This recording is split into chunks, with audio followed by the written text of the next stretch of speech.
Alrighty. Good afternoon, everybody. Welcome to our second Tome RPG monster stream of October, of Voice October here. Hence I'm doing voices. So we are carrying on doing some more animation today. Gonna work on some new enemies. Got some creepy bats to do today. Maybe a creepy bug of some kind. But before we do that, actually, I'm going to do something a little different. We just got, if those of you who haven't been following the progress on our Kickstarter page, we have been slowly updating our demo here and there over the last now week and a half I think we've been going for. We're up to, as you can see from our total, we have $86,000 raised for our Kickstarter, which is amazing. Thank you guys so much for that. And so we have an updated build with a few new features that our good, lovely programmer, Mr. Michael Prinky, who is hard at work as we speak, he just put together an update that he threw back up on the itch page yesterday. There was a Kickstarter update about that earlier last night, actually. So I am actually going to give it a little play real quick. So we're going to start off the stream with actually playing. And I'm not going to fight every single enemy, but we're gonna play through the our new demo real quick. So I'm going to screen capture that. There we are. Whoop. Bring that over to here and let's give it a shot. Greetings, brave warrior from another world, and welcome to the terrain of magical expertise.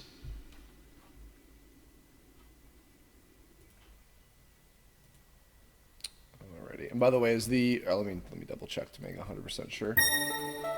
Is the volume okay for you guys? Let me know in the comments. I'm paying attention to the chat as we speak.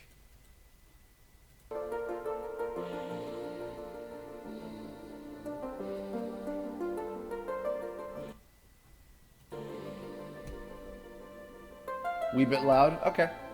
I will turn down the volume just a smidge. Okay.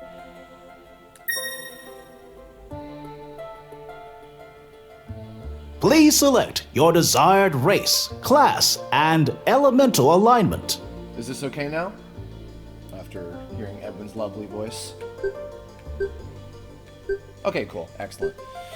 Alright, what race should we be, chat? Let me know. Humanoid, morphological, cybernetic, animalistic.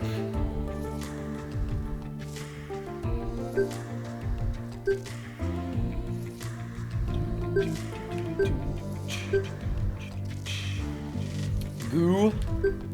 I saw goo, so to me that means morphological. I do like morphe. Alright, brawler, weaponary, or spellcaster.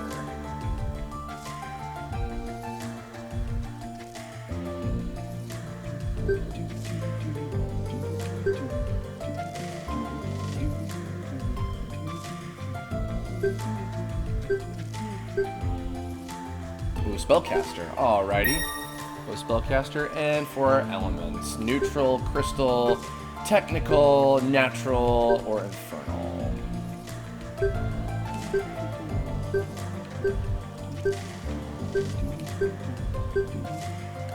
Neutral was first. Alright. Is this how you shall be represented on the terrain? Why not?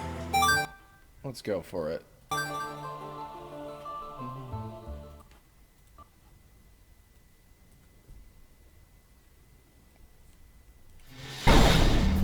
Hey, there you are. Well, it's about time. Shall we?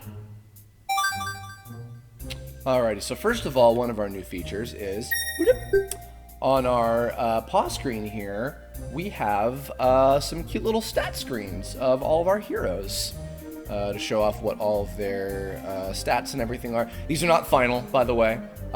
These will be updated to have stuff like the appropriate character, race, and elemental alignment and class icons, as well as probably some headshot pictures and things.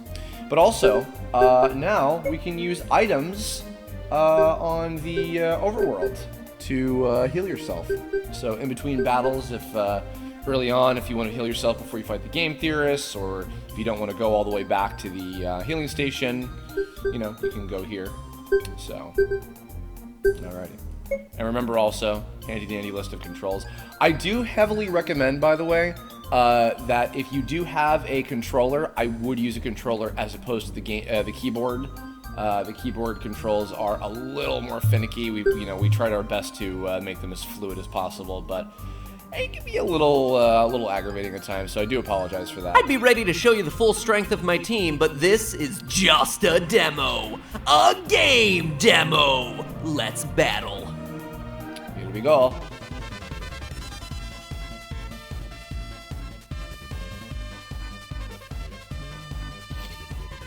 Hey, new kid with the hat. If you're making a strike attack, be sure to tap the strike button right before making contact with the target. But if you want to try some magical techniques, just make sure you read the instructions. Stay sharp, act quick, and knock him dead. Alright, here we go.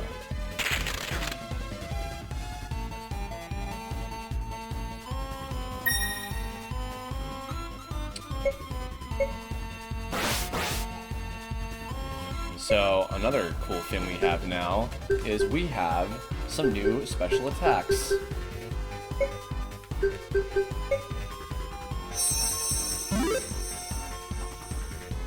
White Hat Hacker has now been equipped with several new special abilities, which we're gonna show off here in a sec.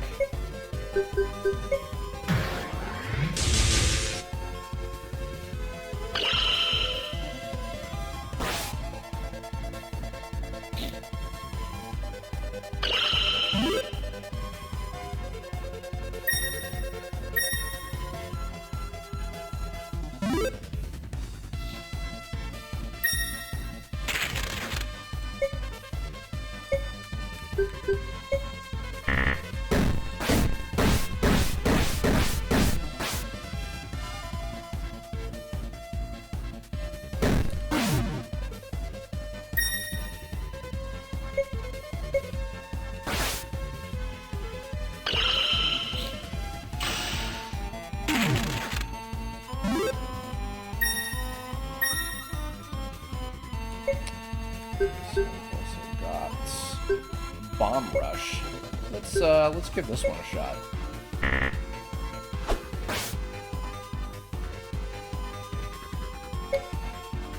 that one again next turn as well.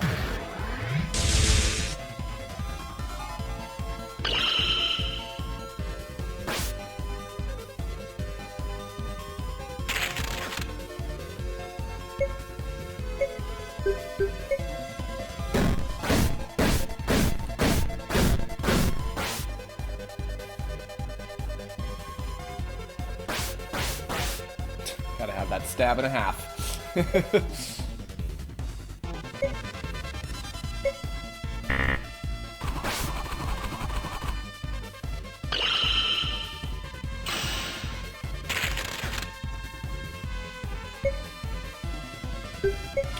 try this one again. Fuck. Oh, bad.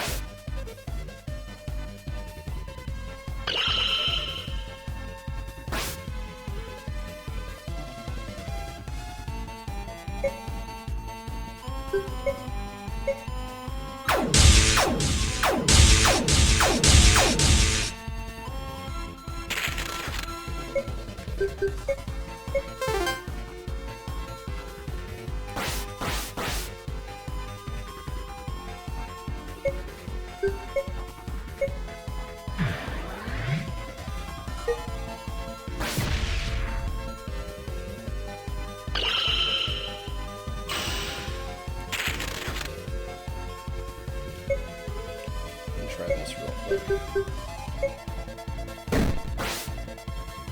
Get rid of him.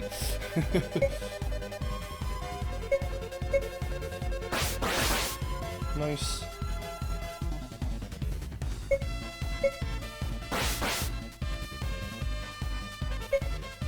Finish my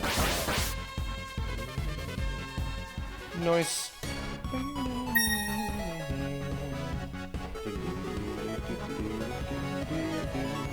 So, by the way, speaking of having just kicked the asses of our game theorist friends, stay tuned for details, but if all goes well, I do believe that yours truly may or may not be appearing on a certain live stream involving a couple of the people that we just fought.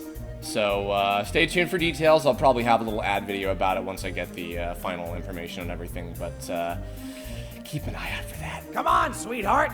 Do it for Daddy! Now let's turn our attention to these guys.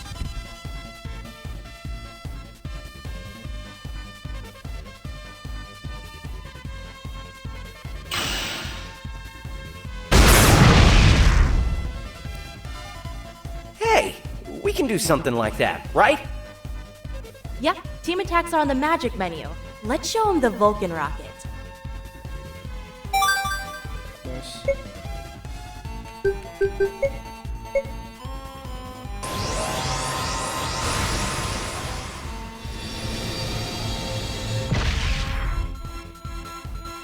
Let's try bomb rush again. Damn. Oh man, it's a tough one. I'm gonna get it.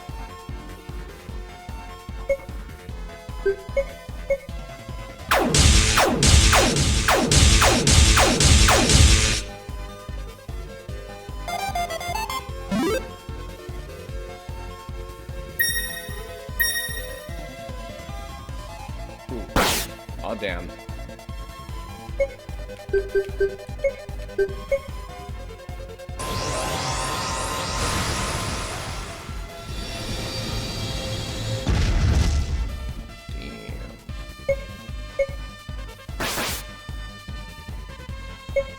That's my call.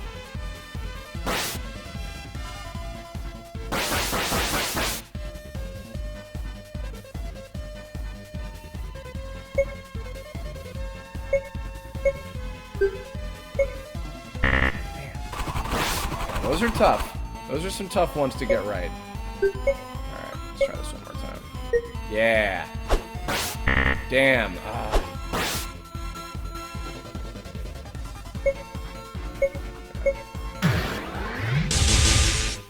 Mayhaps will make those a touch easier.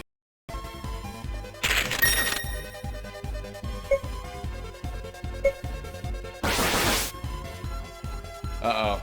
Oop. Stream might have had some curve buffering. Sorry about that. We good? Okay, we're good. Sorry about that, everybody. Sorry about that. We're okay. I'm gonna go heal myself real quick. Speaking of those friends of ours, the folks at Team 4-Star Gaming have been given this build, and I do believe Kieran and Grant are going to be playing this on TFS Gaming very soon. So, keep an eye out for that as well. That should be happening, I think, within the next week. Well, well, well. Generic pre-battle banter dialogue. What, you think I'm gonna waste my aim material on a demo? Come on. Let's go!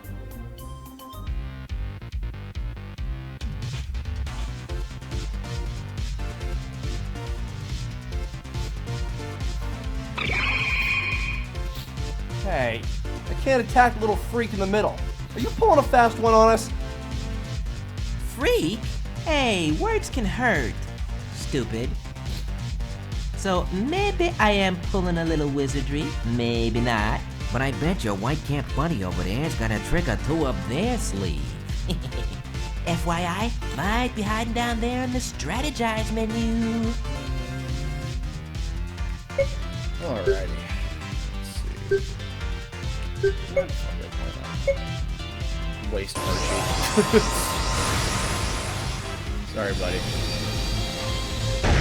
Boom.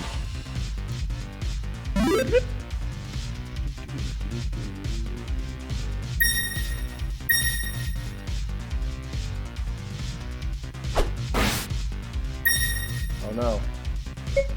Alright, let's see. Actually, no, hold on. Berserker Tantrum. Nice.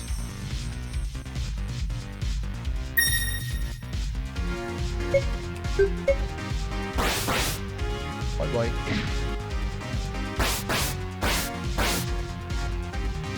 Oh, it's super effective.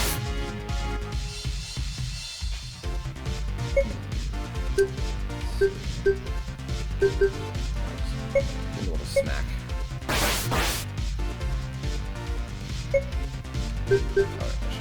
Probably unhack raccoon. Ooh. Oh, that's right. We have these as well. Well, first of all, I'm gonna go ahead and refresh and get rid of. Well, la-dee-da, you done did it. And that's why everyone should listen to the raccoon. You can thank me later.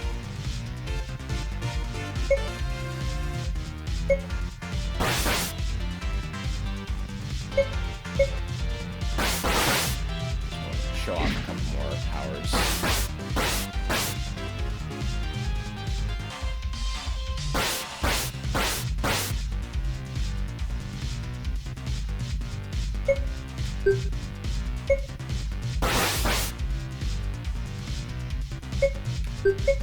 Let's use some input lag on Raccoon.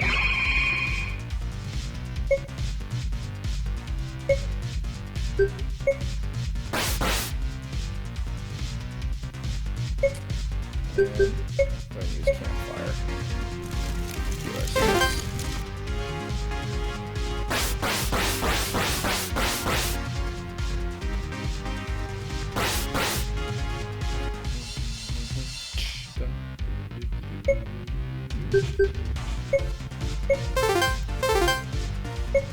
Grab bomb rush again real quick, like. Damn, I'm so bad at it. I'll get it, I swear.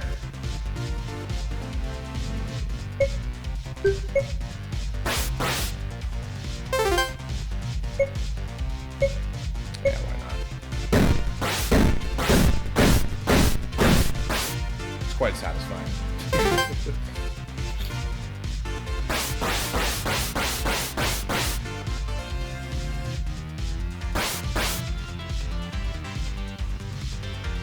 Maybe I'll finish off Raccoon with a Vulcan. Damn! Alright, one more time. With feeling. Damn.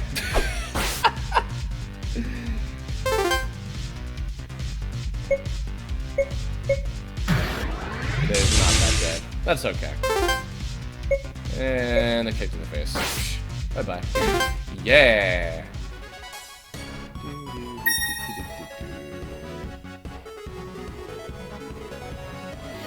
Shut up, Zero. You're not any better at the bomb throwing. Another little quick thing. Actually, I just recorded for this yesterday. I can confirm that I will also be voicing a new episode of Did You Know Gaming. On what series, I won't say. I'll let that be a surprise. Let's just say it may or may not be one that is a big influence on this particular project we're doing right here. But look forward to that. That should be happening, I think, pretty soon. But I just recorded for it last night, so they have to edit it, obviously. But yeah, so 3 big social media plugs between the game, GT Live, TFS Gaming. Stream is buffering. Hold up. Oh, we back? Are we back? Come on. I believe in us. I believe in our future. We good? There we go. Okay. Anyway, yeah. So Game Theory, GT Live, TFS Gaming, and Did You Know Gaming will all be the next several plugs. And I think that if we luck out, we may just be able to hit our first stretch goal of $100,000. So let's certainly hope. But nonetheless. Thank you for playing with us. Excellent work, my comrades. I, Nylok, Dragon of Admirable Appreciation. Thank all of ye for thine time spent playing in our vibrant world of excitement. Look forward to the real adventure, hopefully in the very near future. But until then, fare thee well. And remember to battle on!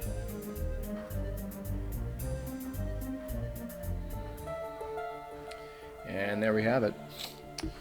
So yeah, this is the newest build update that we've got on the itch page, which we have a link to in the description if you would like to try it for yourself. We have a 16-bit and 32-bit version of the PC build, and I believe, if I'm not mistaken, I believe that we also have an updated Mac build as well for all of you Mac users out there. So, look forward to, I don't know if we'll have any more like major updates for the demo, because we're going to start moving into the actual content of the game itself very soon, which we'll have some more details about as we continue to update the Kickstarter page from time to time. So, nonetheless, alrighty, let's close that out, and now let's get to the meat of our experience today. We are going to get into some animation. So this one's going to be a little bit more low-key today. It's just going to be probably me by myself, unless I get hit up by some people or something. But nonetheless, we are going to start working on the animation for a new enemy called the Battohead. Got him that I'm going to start laying out. What I'm going to do is, for a little while, I'm not going to be paying too much attention to the chat. I'm just going to be working. But I am going to be listening to some music, some very particularly beautiful music from a particularly beautiful project that I also had some involvement with, the soundtrack to A Hat in Time, which you can now purchase also on Steam, both the soundtrack and the game. So please go check that out, but I'm going to play the OST in the meantime. So here we go. Let's begin some animation.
Welcome to Mafia Town. Mafia no like bats.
Alrighty.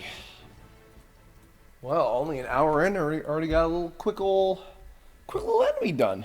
Look at him. He's a cutie. You'll get tired of him very quickly, because you'll probably be fighting 8 trillion of them. Alright, let's see. What is the next enemy I should work on? Let us see. Got a few different things here. Let's see what we got. Take a look at my handy dandy, super cool, super secret concept art that you can't see. You don't get to see it.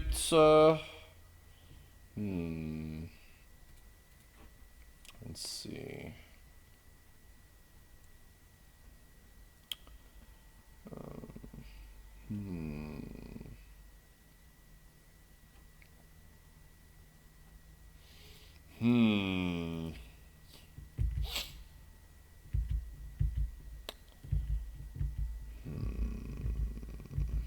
Let's see. Sorry, just taking a look at what I got.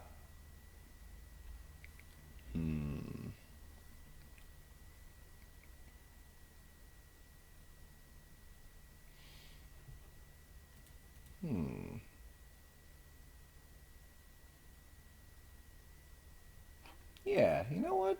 Why not? I've got one. Alrighty. Let's get this little guy situated.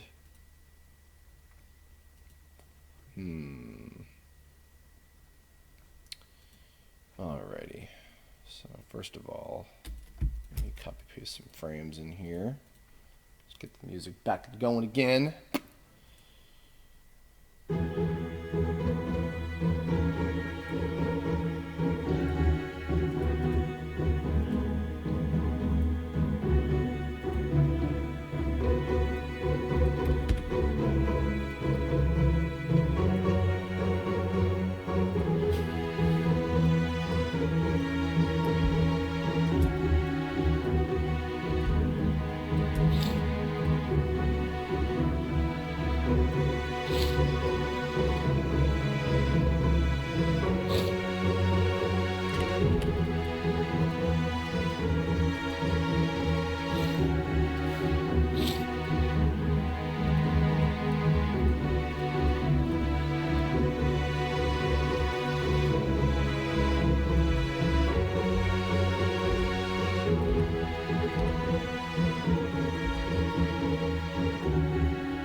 Do not let your eyes deceive you on what I'm doing with the poses just yet. They will all make sense in time.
da da da da da ba ba da ba ba.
Ba,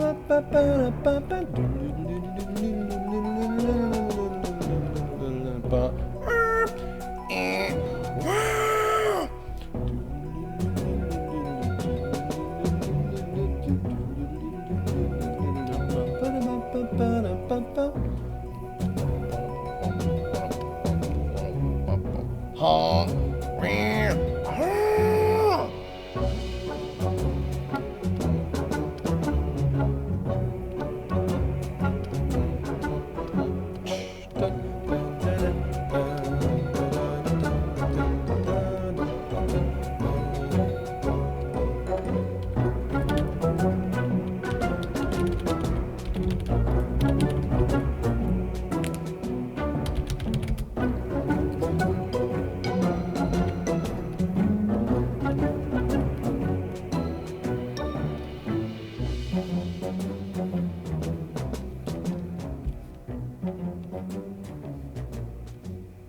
There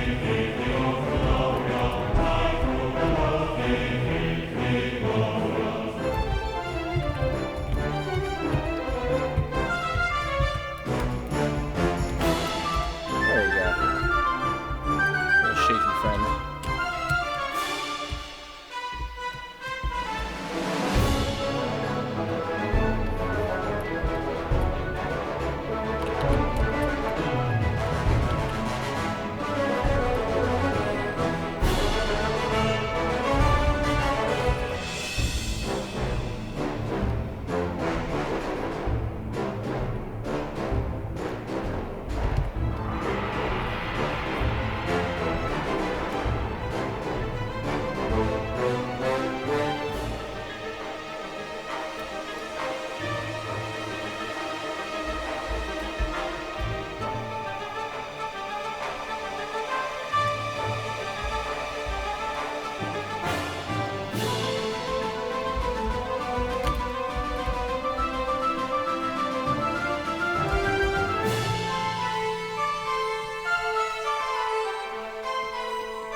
Alrighty.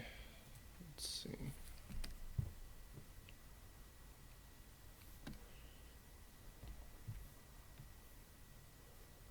Fuck it. I'm gonna call in a guest. Here we go.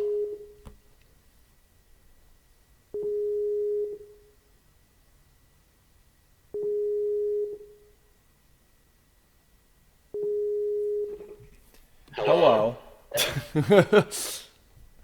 I see you're enjoying yourself. Oh shit, it's a guest. Yes. Joined by character designer Zach Frost.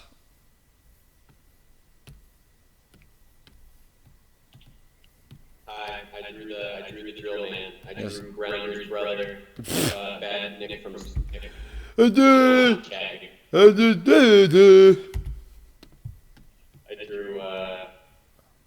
yep. Yep.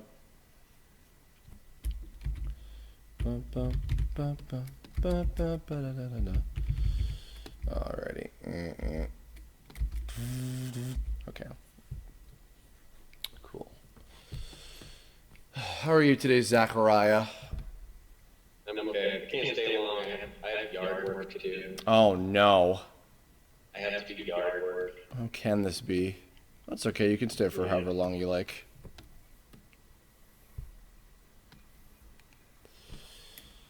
This is Heftalpid.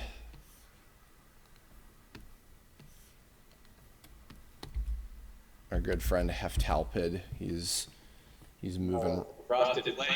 Never heard that one before. Very good. High school. Oh my god, dude. Oh my god, I can't deal.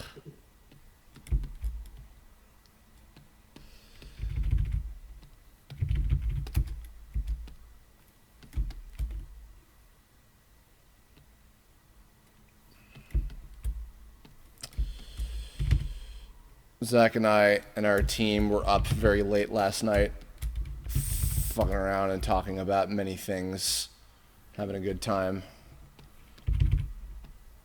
It's up probably far later than we should have been.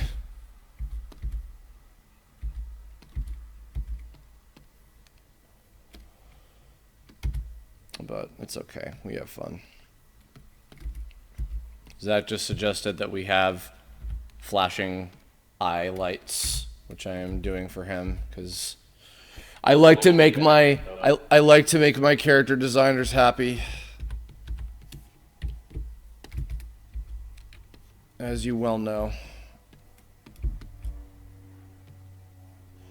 Maybe if I feel like it, I'll even add some smoke coming out of the back of the pipes. I don't know.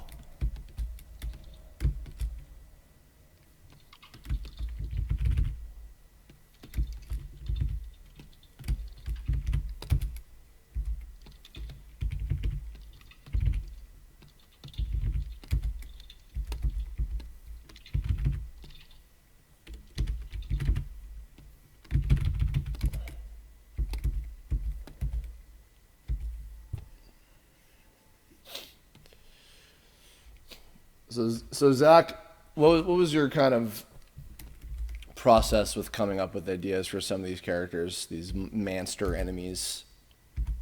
I thought, how can I make a legally safe Sonic the Hedgehog knockoff? Yes. While still preserving the initial vibe of the Sonic games. So really, all the enemies I design are just kind of like badniks turned into unique enemies. Yeah. And it's just me trying to realize my vision of a Sonic fan fiction game. Okay. Is that a fact? No. Oh, shut your mouth. How do I come up with these enemy designs? I don't know. I get the idea from you. You give me. Chris gives me an idea of what he wants, and we usually base it off of an object. So the drill guy started out as like a military mole. There's a cave and the mole's living in a cave, so I had to make like an army mole, and I showed that to him. We ended up not using that design, but we still something that could dig, so we ended up going with the drill thing. But we still wanted it to look like a mole, and that's why I got the star bit on the drill, because moles have star noses. And yeah, basically we take an object, try to make it interesting. Is that a pretty apt description of the process? I would say. I would say indeed. Give as many enemies one eye as possible. That's the general mission statement, I think.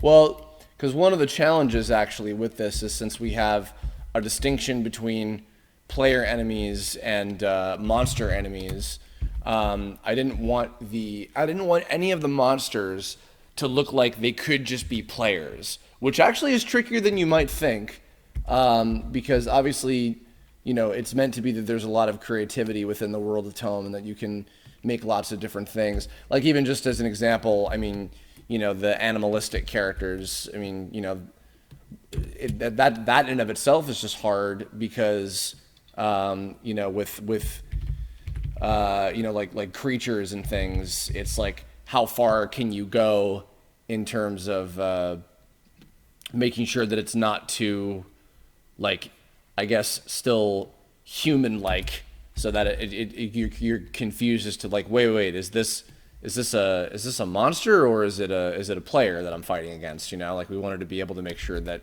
you could easily make that distinction. So. Yeah, that I'd say is the most difficult part, only because as far as character design goes, Tome's parameters are so vast. A player character could be anything just because of like the rules of the world. Yeah. So yeah, I could draw like a tiger. Did the stream go? Oh, is it blipping? Yeah. Oh shit. Hold on. Experiencing some tech difficulties. I'm sure it'll be fine. Keep going. Oh, I was just saying I could design like a tiger enemy and hand it off to Curb. Curb could say, you know what, this looks like a player character, so it's actually... That's not a thing that totally happened recently. I'm sorry. It's hard, but it's also kind of rewarding because it forces me to sort of think about what makes an enemy an actual enemy instead of like Paper Mario where you can have a fucking Goomba be an enemy. So it's challenging, and for that reason, it's a pretty good situation. Yeah.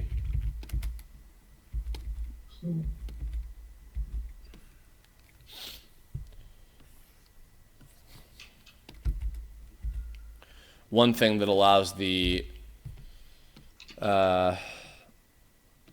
real life player of the game to tell the distinction between whether something is an enemy or a player. This is just a kind of a very basic thing, but there's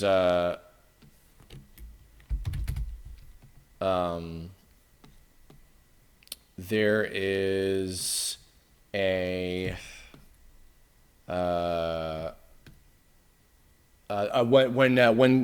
when monster enemies get defeated, they fade away. They don't drop down and become little ghosts or whatever. They actually fade away. So that was one thing that I wanted to do in particular to kind of help really differentiate them.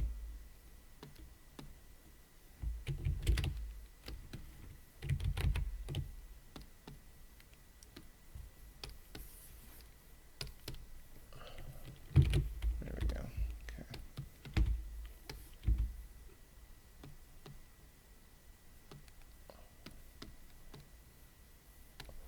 Okay.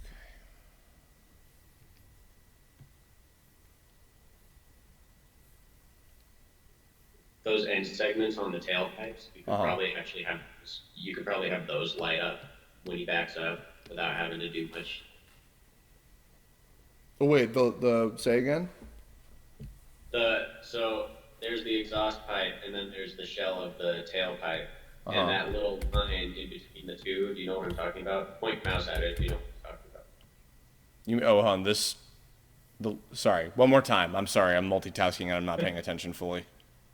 The line at the end of the tailpipe. Oh yeah. You could probably have those light up when it backs up. This little line here, you mean? No, on the tailpipes. I'm on the tailpipes. Oh, you know what? The stream is lagging. Yeah, it's probably going to be a couple seconds behind. I'm pointing at it right now, though. There it is. Your mouse just went there. Yeah. Have those light up yellow and make a beeping noise when it backs up.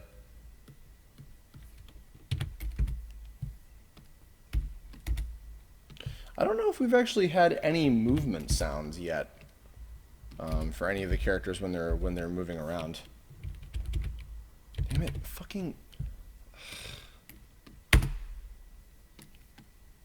There we go. Okay. One more time. Sucking a dong with Zach Frost. Oh yeah, all right. We're going to celebrate.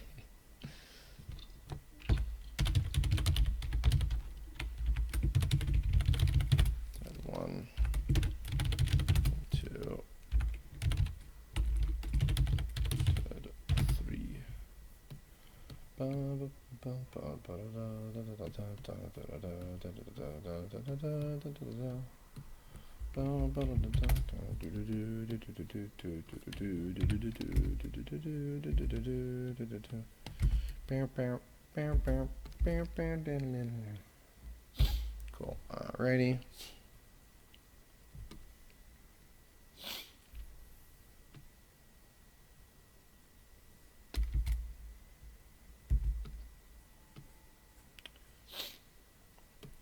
Okay.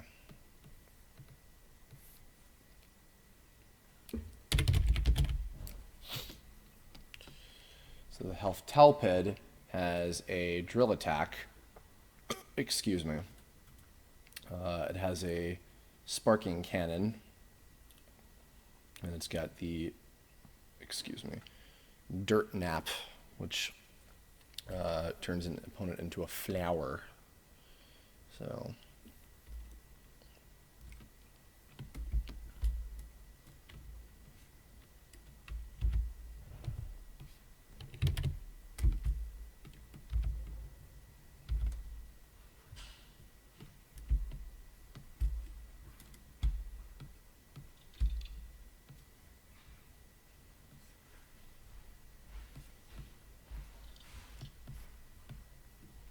I'm gonna send you something secret. Oh boy.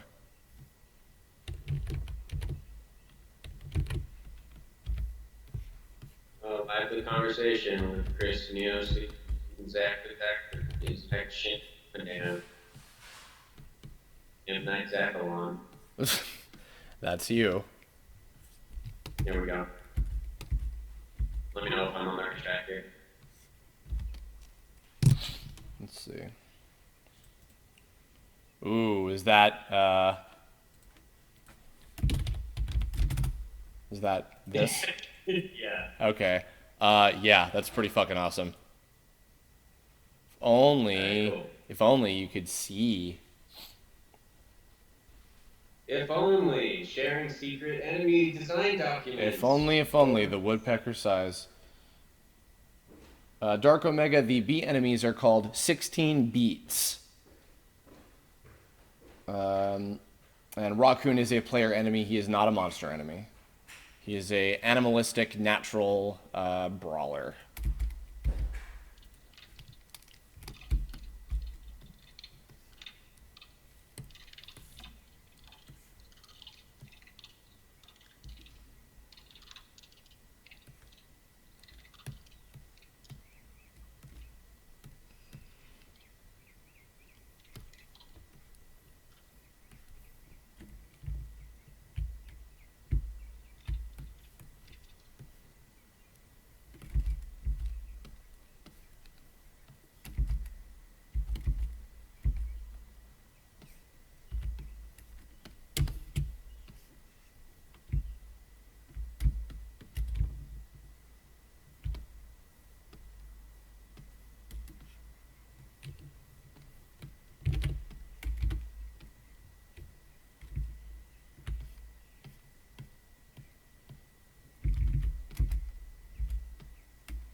Boy. Huh? People are saying the drill looks weak. It looks Looks weak. like a weak drill. Yeah, like you could kill the drill easily. Well. That's Yeah, it's a drill with a gun.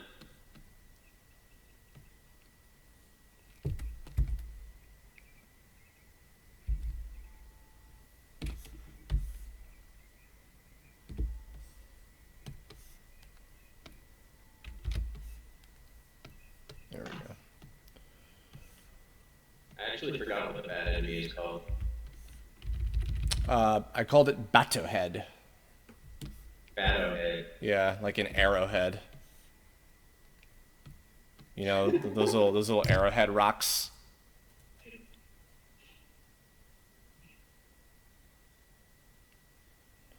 Same case, I got Takahata and Matt Pat. I asked them and they said yes, which is my same answer for how did I get every single like special guest voice actor in all of Tome ever. Literally every single one of them. I asked them and they said yes.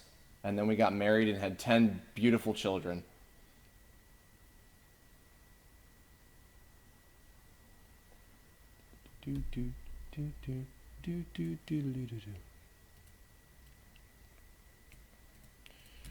Were you quite enjoying the Hat in Time OST, Mr. Zachariah?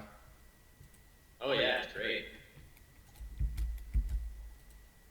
Yeah, I can't wait to buy that game and play it on my PC. Yeah. Hat in Time PC edition. Cuphead's kicking my ass. Is it? Yeah, it's really hard.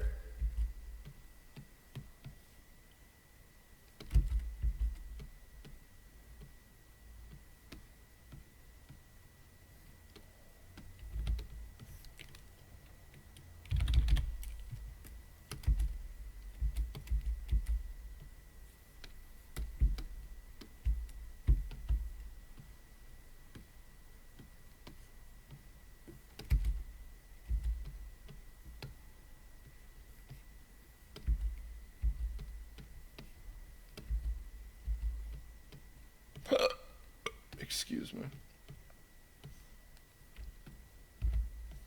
Okay. So this one where it drills into the ground will be when it plants the soil mound, and it'll create a little status effect, and if you jump over there, you get turned into a flower. Midnight Rock Ruff, what's it like being a furry? I'm only a furry on Thursdays. I was gonna pile that question for you. You gonna what that question? I was gonna ask you that question. Oh, well, I'm sorry I stole your thunder. Glad you did it.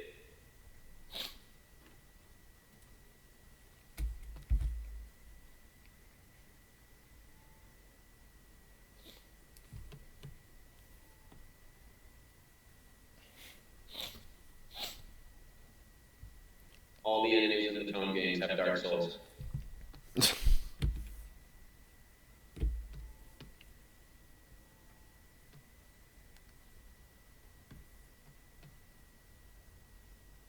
Oh shit. Today's Thursday, Kurt. What about it?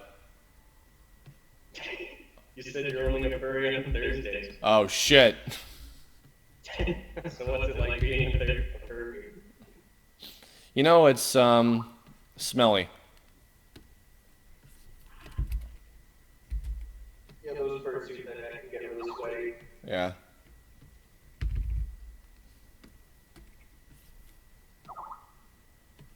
This is doing great.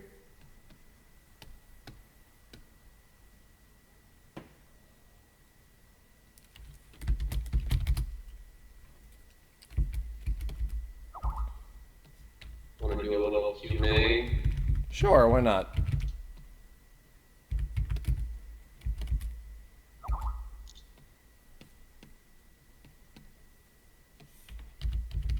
Oh, crap. Hold on. Up. Damn it.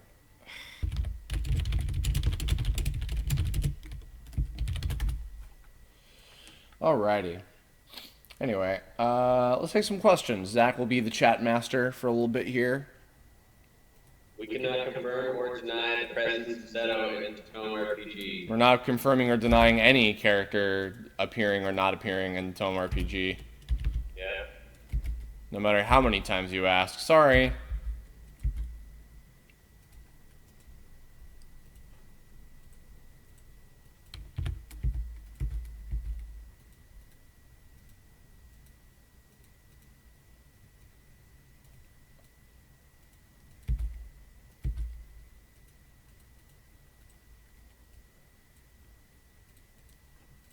Chat is meeting it up today. I don't think we're going to get any questions.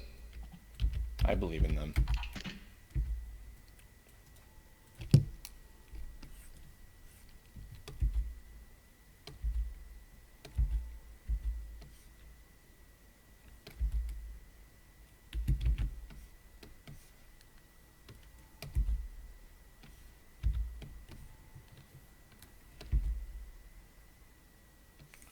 Sweet.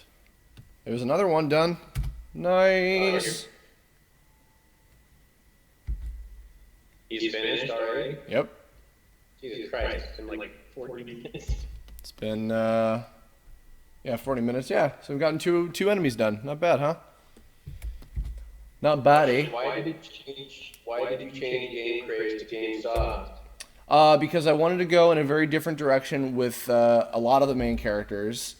And Casey Mangelo, the voice of Game Crazed in the series, very heavily inspired a lot of the new ideas that I wanted to do with what eventually became Game Soft.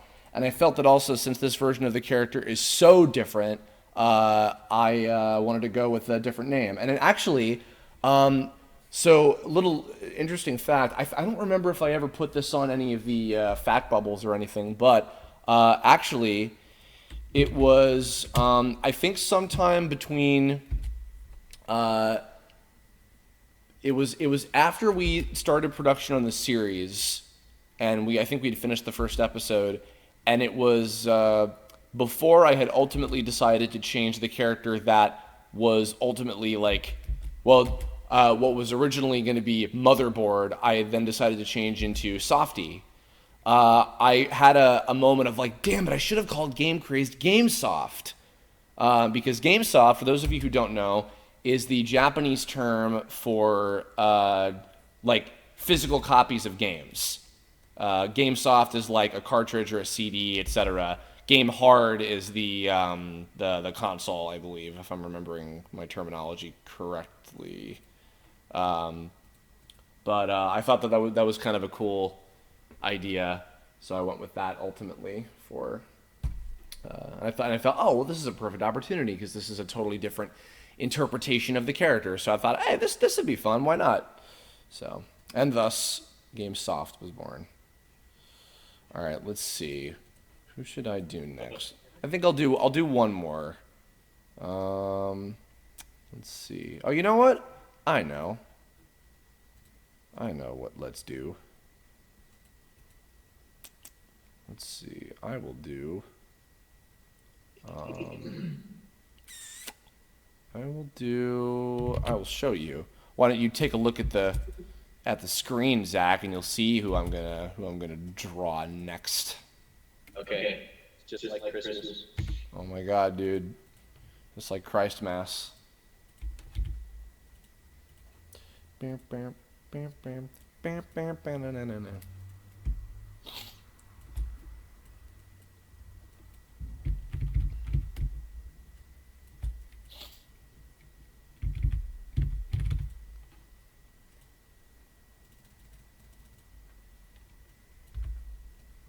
Oh shit. Yeah, dude. It's jaded. I'm jaded. J dead.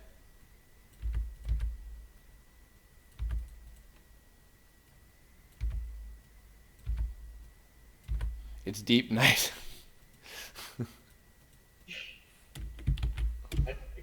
That's a good thing. I know. Someone in the chat while you were drawing Heft Outfit said Heavy Mole, and I was like, this guy gets it. Yeah. Heavy Mole is a good boss. Yeah, Heavy Mole. I think actually me and Casey and maybe Alan Lee are going to play Kirby's Adventure, the GBA remake, in November for Laptois, which should be a lot of fun because I do enjoy that game very much. Nightmare in Dreamland. Kirby, Nightmare in Dreamland. Eating up the bad guys and taking away their powers. Take up their powers. Rated E for everyone. Product not yet rated. All of my enemy designs are crazy complicated, and then Curb just kind of deals with it, and he does a really fucking good job, and I'm super proud. Spank you. Spank you. Oh my God, dude. Get the fuck over here. No. Yes. Yes. Come on. Get over here. I am the Sire people. Any of you guys been watching the new episodes of Did You Know voice acting that have been coming out? Hope you've been enjoying them. This weekend's one is going to be Nintendo Characters Part 5.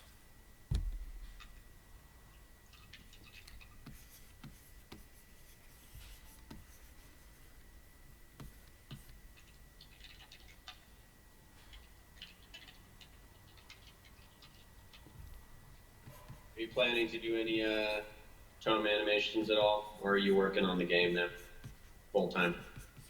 Oh, what, like new episodes? Yeah. No. Let me tell you though, I am tremendously gonna fucking miss filmmaking, because, you know, I mean, I really do enjoy this, like what I'm doing right now, these character sprite animations and stuff, but it's not the same as it's not the same as filmmaking, which is why I'm really hoping that we'll hit our goal of $100,000 so that we can include some cinematic cutscene things in the game, because that would be really cool.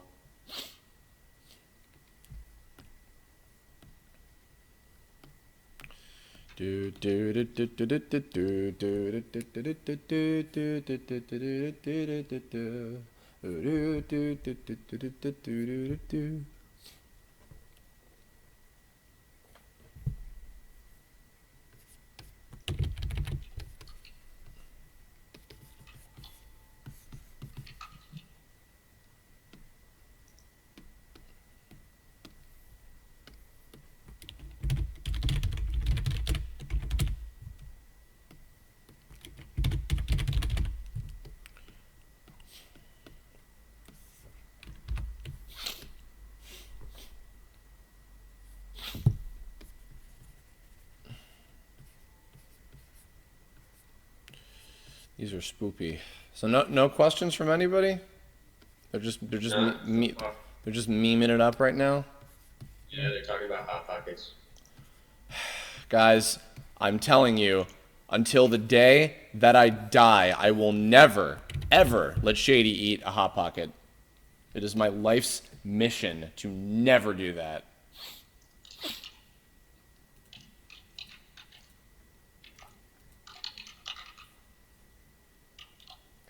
Midnight Rockruff, Alpha's moves were named after the Greek and Roman gods. When Mike and I were in middle school, kind of in the really early days of TOME's kind of inception, we were really big into Greek mythology, still are. So we just had this idea, and I just thought it would be kind of cool if, like, oh, what if, like, all of his different powers are, like, named after the gods and stuff. So that was kind of what led to, like, Vulcan, which technically, if we were to be consistent, it would be Hephaestus Fist, but it just doesn't have the same kick as Vulcan Fist. Vulcan is the Roman name of the fire god Hephaestus. And of course, Poseidon is the water god, Zeus is the thunder god. Excuse me. So, and Orion is a I believe Orion is a Greek star sign, I think. Is that right? So we got, Orion's belt. Yeah. So we got the Orion discus, which was cool.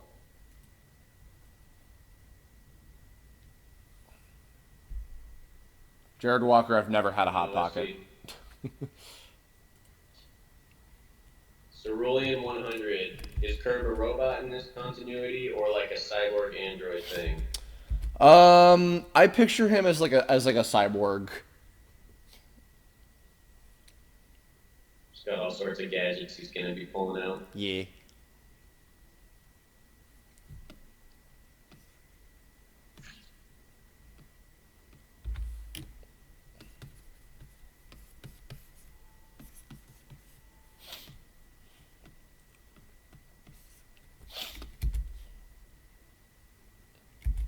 Got some cool ideas for J-Dead's animation. I'm actually going to make his skeleton body during his idle. I'm going to make his skeleton body completely still, and just the like smoke will be the stuff that moves. Oh, that would be awesome. Yeah. Did you get that thing I linked you? I did, yes. Yeah. Do you know what I'm like trying to tell you with that? Like, that was the inspiration. No, like, so when he's moving around, try to make it like the body's just sort of going with the flow, if that makes sense. Oh, you'll see what I'm gonna do. Okay. I have faith in you. Yes, I know.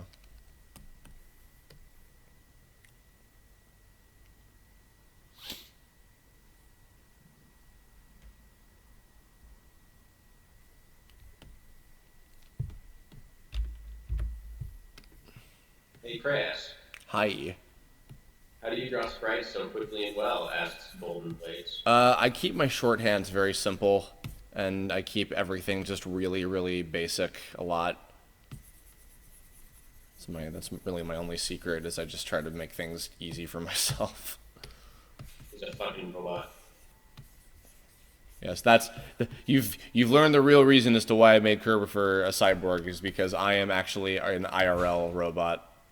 He's a machine. I'll send him like 10 character designs and he'll be like, okay. And then next week, he'll show me all the stuff he's done. It's crazy. It's hard to believe.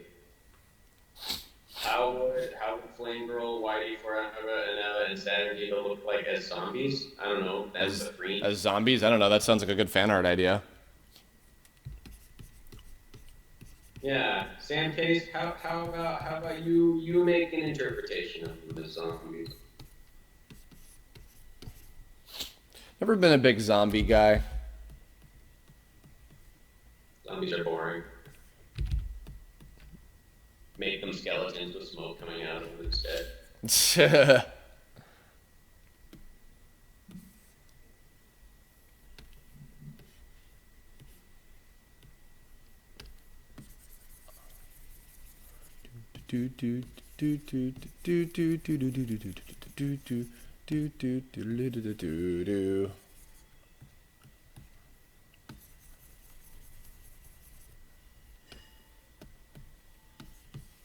What about ghouls?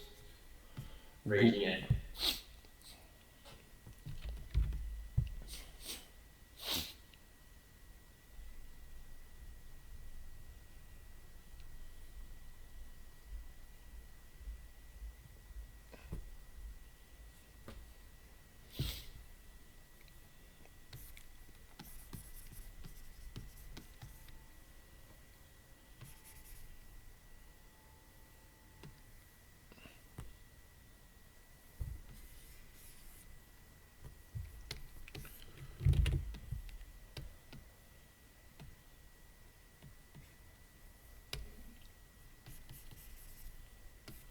Kaizo Dread to know if you plan on referencing Brawltons.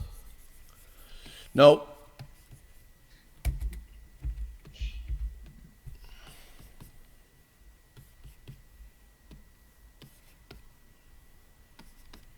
Are there going to be weekend animations for the main cast?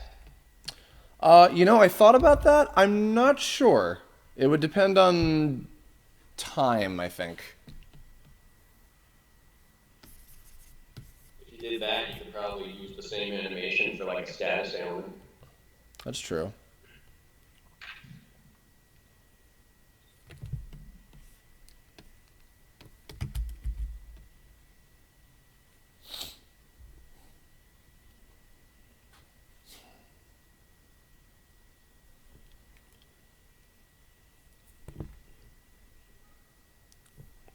Big shout out to Mike and Nathan working their asses off. A staple demo build. Yeah, dude. Yeah, those guys work hard. They're so nice too. They're sweet guys. Yeah, for sure. I'm extremely lucky to have them.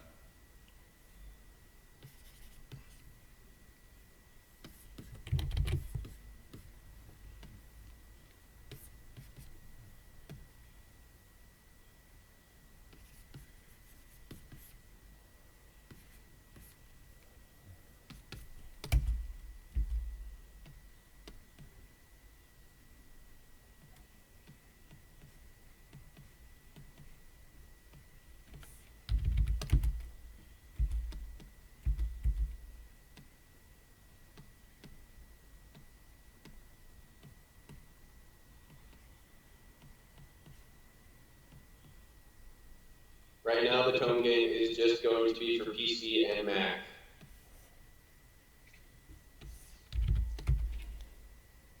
Console might come later, but no promises. Yeah, we would love that, though.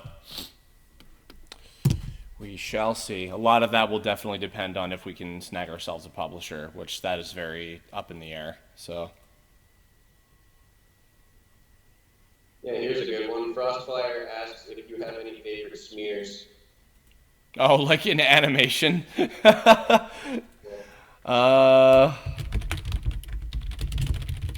gonna go look up the handy dandy fucking animation smears Tumblr, created by my good friend Mike Rocco, which I'll link in the chat right now. There's a lot of, God, I couldn't possibly pick one. There's so many good ones. One that always sticks out of my mind it was one of the first times that like I properly learned about smears like fundamentally. For those of you who don't know what we're talking about, a smear is when it's like an in-between drawing of animation where it's like you're kind of like seeing double of something, like kind of like an kind of thing, or like if somebody's doing like a fast runaway kind of thing. You know, it's a very like classical Disney Warner Brothers 2D animation kind of device. Works good for comedy in particular. One of the first animation smears that I learned about, or rather that I not experienced, but like that I was really thinking about smears when I saw it. Specifically, was in the Ichabod and Mr. Toad Disney double feature thing. Ichabod has a scene where he's like, I think he like sees something crazy and he's like, whoa, and he runs away, and like the upper half of his body is on a lower frame rate of animation than the lower half of his body, which is going super, super, super fast and doing this like kind of, Roadrunner Sonic type of like, kind of like his legs flying around and shit. So, anyway, back to ghosts. Is it the same mind? Yes, I see that. That's from the, oh shit, what is it? It's from the Dante's Inferno animated OVA. Oh. Where they got like 5 different animation studios to each do like a circle of hell. Mm-hmm. Do you know about Dante's Inferno, the game? Yes, but I've never actually played it. It's pretty good, but if you don't like that kind of game, you're not gonna like it. Xbox wanted a God of War, basically, so EA hired the guys who made Dead Space to make a God of War clone. Mm-hmm. And they made it about Dante's Inferno. Do you like it? The game? Yeah. Yeah, it's fun. Cool. It's got some really cool like enemy designs. There's this one where there's a boss, and she comes out, and her nipples are mouths, and they spawn enemies. Well, that's pretty dope. I mean that's like some like Dante Devil May Cry shit. Yeah. Her nipples have like teeth and tongues and everything, and they open up, and enemies crawl out of them. It's pretty Jesus. Cool.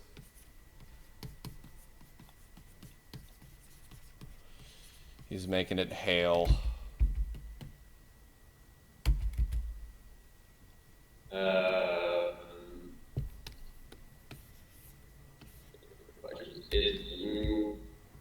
Is there going to be multiplayer? That would be really cool. Not something we have on the docket, but maybe. Never say never. I think that actually, it's funny. I just found out recently in some research that so Mario and Luigi Superstar Saga, which was the first of the Mario and Luigi RPG series on the Game Boy Advance, it is interestingly, and I've never thought to try this, and I should play and beat that game honestly. Apparently, if you play that game on the GameCube Game Boy player, which I actually can use again because I have mine and I just bought a new GameCube for myself recently.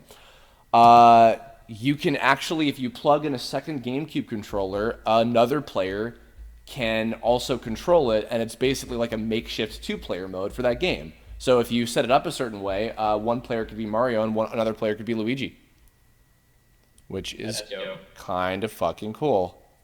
Yeah. Well, a lot of turn-based RPGs have like kind of like a passive multiplayer where, like one player can control the bottom 2 enemies, the bottom 2 characters, and another player can control the bottom, the top ones, if that makes sense. Yeah. I think again, if we got it on console, if it were relatively simple to do something like that, I would be down. You can have up to 4 characters on screen. So it could potentially be a thing. Who knows? Who knows?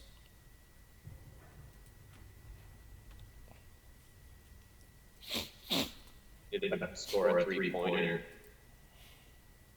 3-pointer. Nothing but net every time.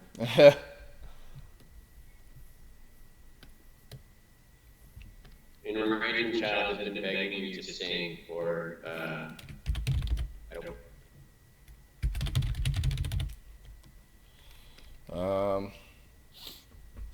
What was I thinking of recently?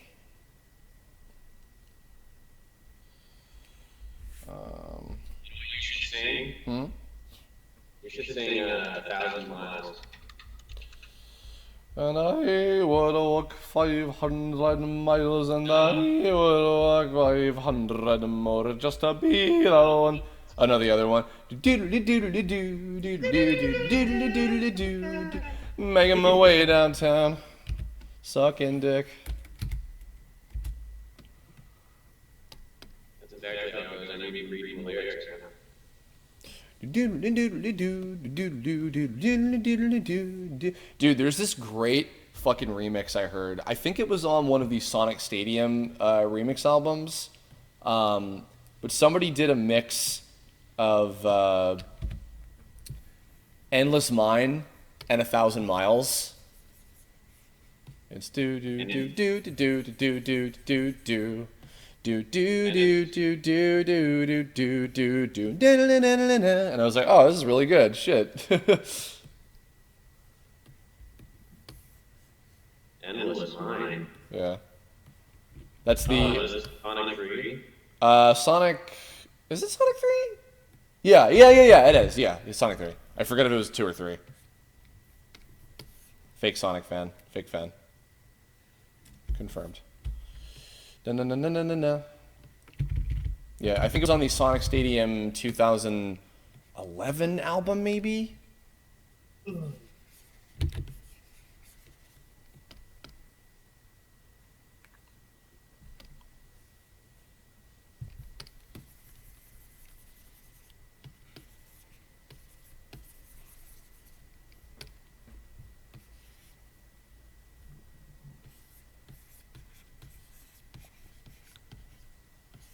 Oh, that's ghastly.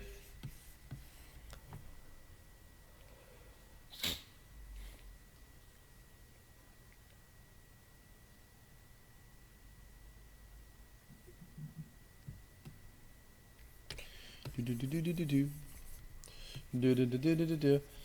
I miss you, and I need you, and now I wonder if I could fall into the sky.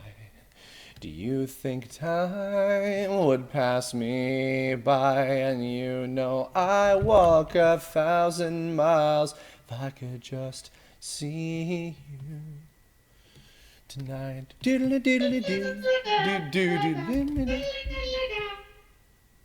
a good song. Yeah, I play it when I need to get pumped while I'm playing Destiny. Some people have Deftones. Some people have Rise Against, Give It All. Some people play Linkin Park.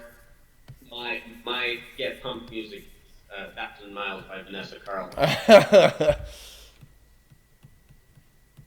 Meet me in the Crucible. Curb, have you ever done 3D? I have not, actually.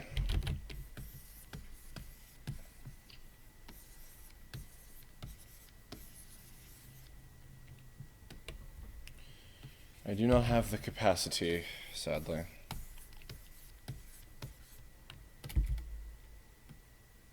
There we go. Alrighty. Let's give this one a shot.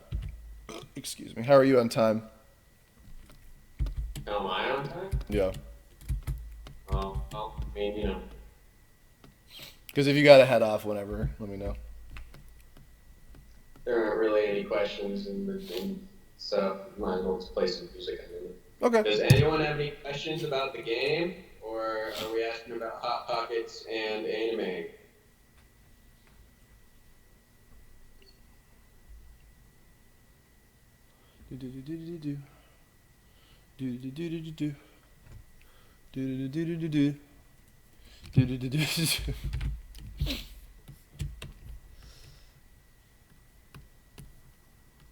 Hell, I'm even gonna give him a colored outline. Oh shit.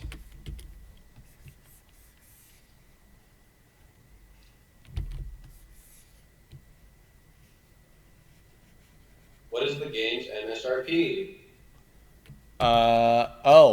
Good question, I guess. I would say at worst, and I use heavy quotation marks when I say that, like T. No. MSRP. Oh, sorry, not ESRB. Whoopsie. Hey ho. Okay, anyway. I mean, I don't picture it being more than maybe like 30. 30. Well, I mean, you say that, but I don't know if everybody necessarily will think the same. But If people can pay 30 for a Hat in Time, they can pay 30 for Tome. sure enough. Which, by the way, please do pick up A Hat in Time, available now on PC and coming soon to Xbox and PS4. Get it on the Nintendo Steam. Yeah, my favorite console, the Nintendo Steam. Yeah. I'm gonna get it as soon as I fucking get paid. Yeah, dude. Do it up. Do.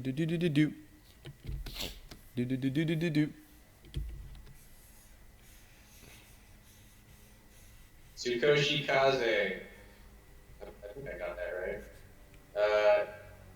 The only customized character is going to be the White Hat Hacker. You can customize race, element, and class. Yes. Unfortunately, you're not going to be able to. And also their special techniques as well. Yeah. So pretty good customization, just not Skyrim heavy. Yeah. That's just not like the major emphasis we want to put on for the game. It's coming out for Mac, right? Yes, in fact, actually, I mentioned before when I was trying out the new demo, or the updated demo, that is, that we have an updated build for Mac users as well. So if you guys would like to check that out.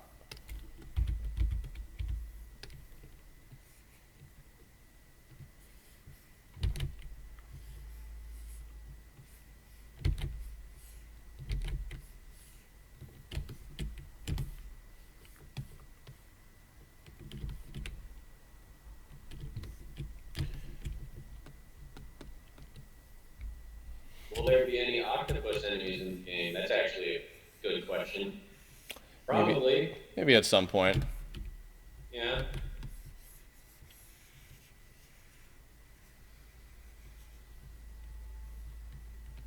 What are the main inspirations for the character designs? How can we take what made the old designs good, enhance those aspects of the old designs while also alienating our audience and making them uncomfortable? Yes. Absolutely. That's generally the inspiration. Yeah. It's just making everybody really mad. Yeah. Thank you, Zach. Welcome. If it won't cause an outrage, if it won't make someone out there say, I liked Curb's old design better, then it's not a good redesign. I don't like things that are different. Yeah, it's gotta be different. I'm sorry guys, I'll be naming people when I answer questions now.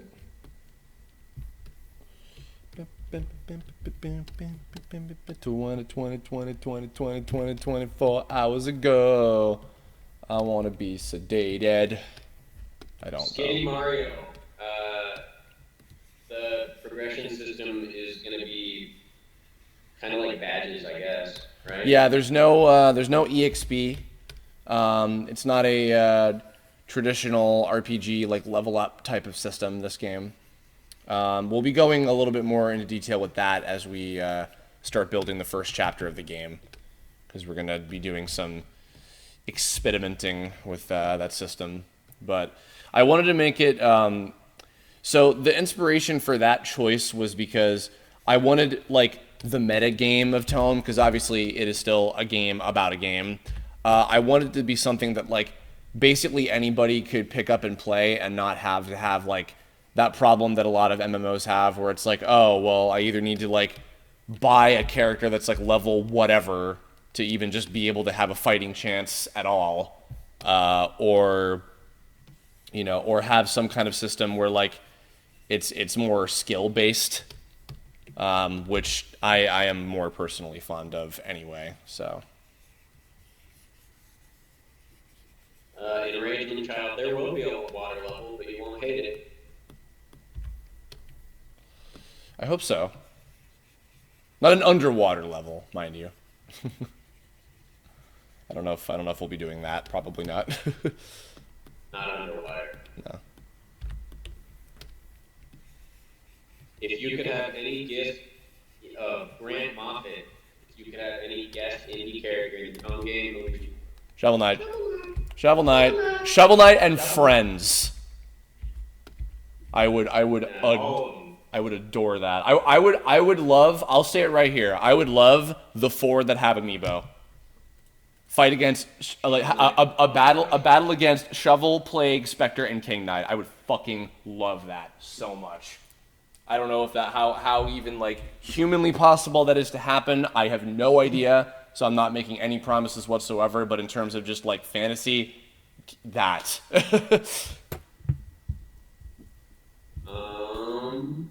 Zelost asks if Nylock or GameSoft are going to be in upcoming demo builds. That's a good question. You know, I don't know yet, actually. I suppose we'll have to find out. Have to wait and see. Because I don't know what we'll be doing for future demo builds. If we do like trade shows or anything like that. I don't know. So we'll see. Kaiser Fed asked, where will Jade appear in the actual game? Behind you. Where will what appear in the actual game? Where will Jade appear in the actual game? The answer is behind you. Yes, that is 100% true. Right behind you. Right behind you.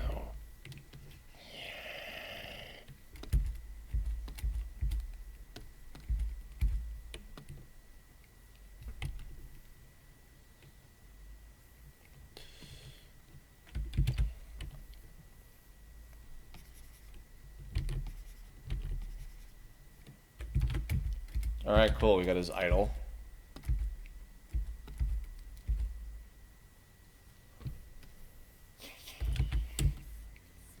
Where's his glowing eye? Right there.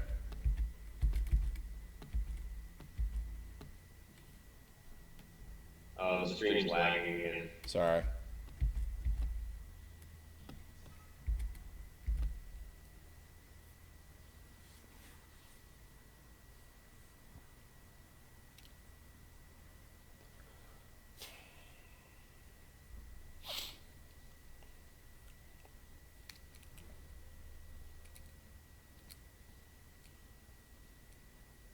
Is he gonna be like floating around in the air? Yeah. Actually, you know what? Hold on. Where the fuck is... Where's our boy? Rock Assault! Give me Rock Assault! Get me Rock Assault! There he is. There's our buddy. I'm gonna give him a little bit of sheen.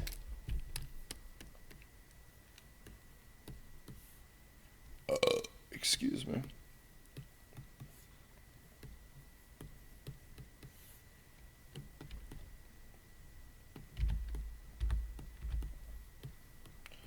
Hey, oh, let's go. Hey, oh, let's go. There we go. A little bit of sheen. Alrighty.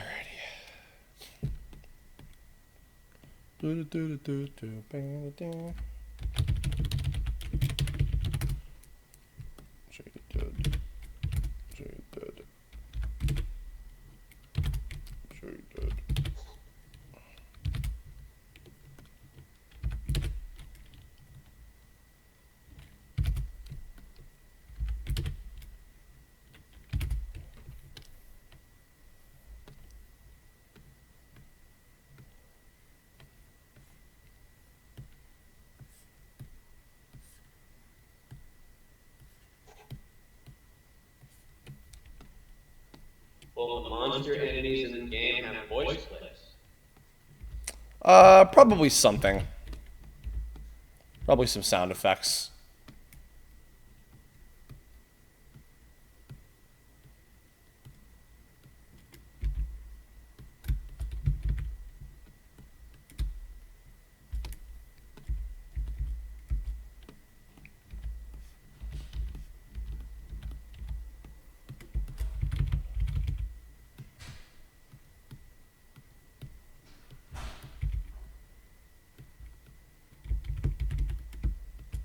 Shane, man, you can think of the game as the third universe.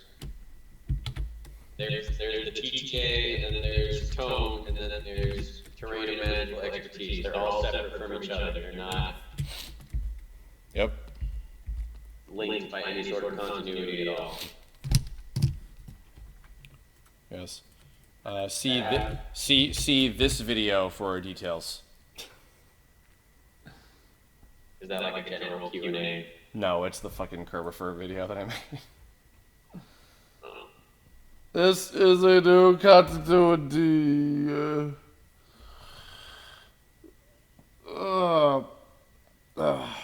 Blue Mario Media, you can choose your race, class, elemental alignment, gender, and special techniques.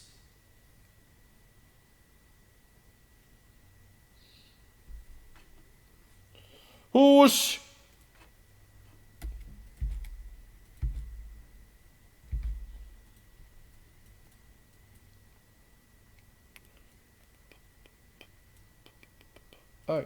Oh, let's go. Oh, let's go. Do do do do do do do do do do do do do do do do. Let's drink up.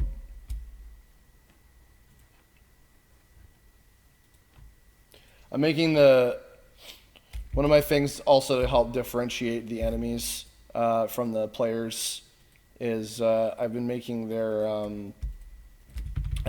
frame rate for a lot of their animations like very choppy and like kind of like slow looking, like even Fuller Roach just has these 4 frames to make them look a little bit more affected and simple.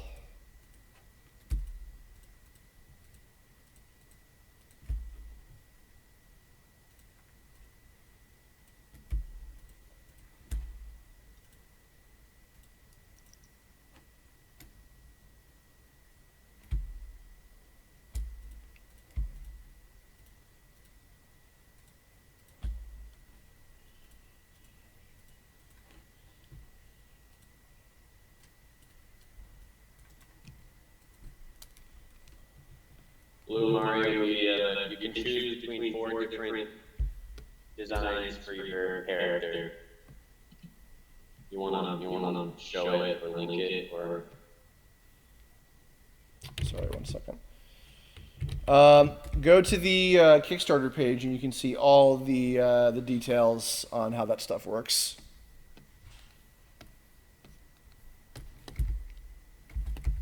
Oh shit! What are you doing?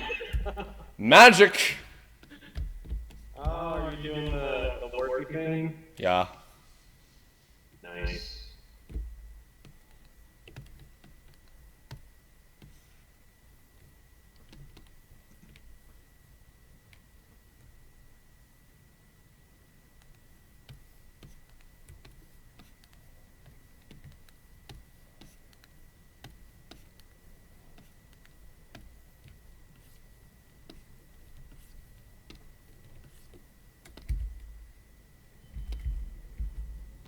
So, sorry, we can't really go into specific stuff because not everything is set in stone yet, so I don't want to say anything that ends up not being true. Yeah, which I appreciate. And again, we can't give spoilers. Sorry, guys. And no spoilers, can't tell which characters are showing up. Can't talk about Sniper Wheel. Everyone's asking about Sniper. Yeah, sorry.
My new roommate is having trouble with the door.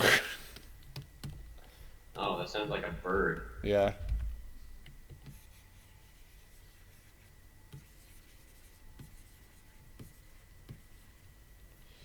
Oi, oi, let's go. Oi, oi, let's go. Do do do do do do do do do do do do do.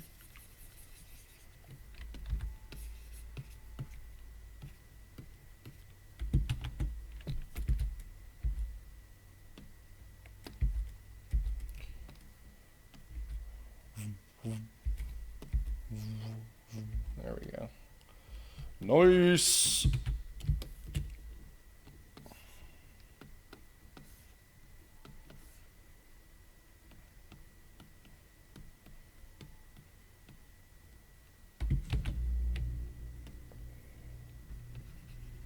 That's pretty dope.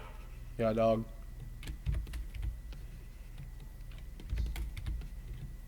Follow your dreams, enraging child. You do you. There was a woman who married the Eiffel Tower. It's 2017. People are just doing whatever they want. That's true.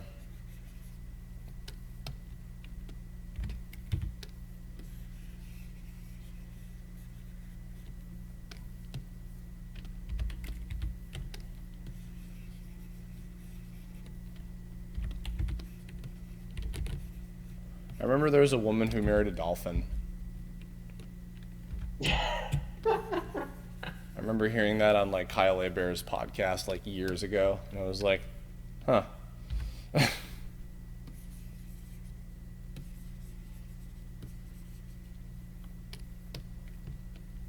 I think follow your dreams is I think follow your dreams is a good general answer for that. Yeah, don't let anybody tell you who you can and can't be. If you want to marry a roller coaster, then you go marry a roller coaster. Alright, cool. Got that. Sweet. Already got the idol and moving done. Alright, let's see. What if you made the smoke frames like on the idol fade into each other? Do you get what I'm saying? Yeah, it would just take a while. Also just, yeah. Maybe later. Maybe later. If I feel like it.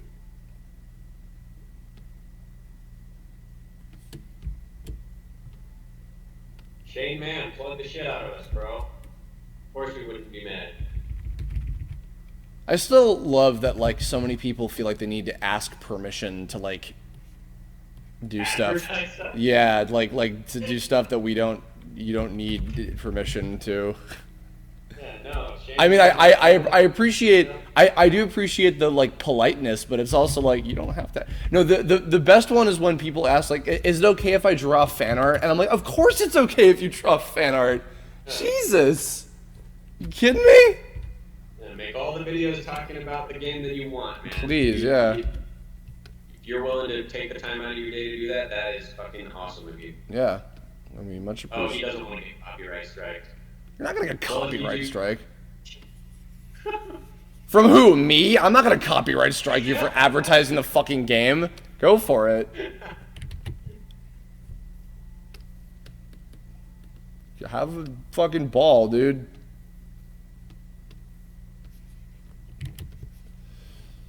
Alrighty.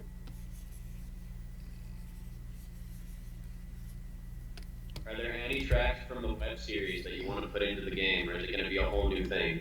You know, I'm not sure yet, actually.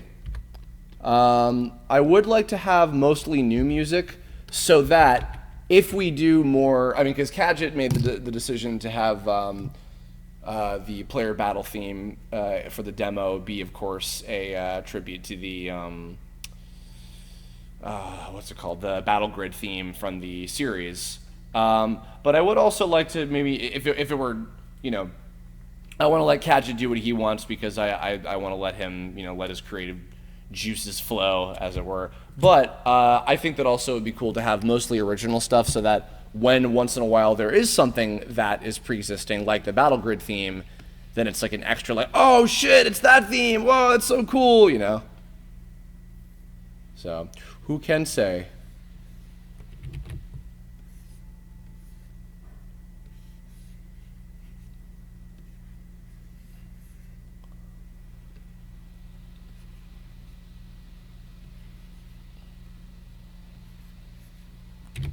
One's made of skin, one's made of nut.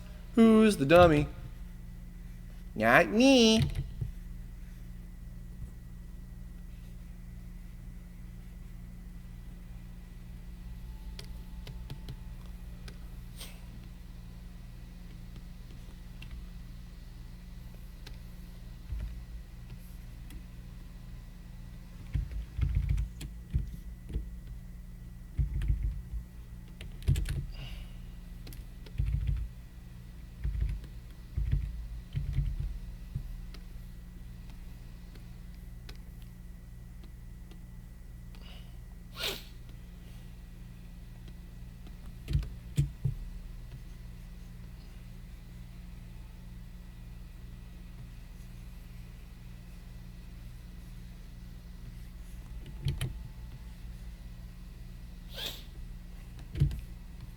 Do you have any questions for me, Zachary? Only if it hurt when you fell from heaven. A little. Just a little bit. Did it do a number on your knee? Oh, yeah, dude. Yeah. You could see a Karak for.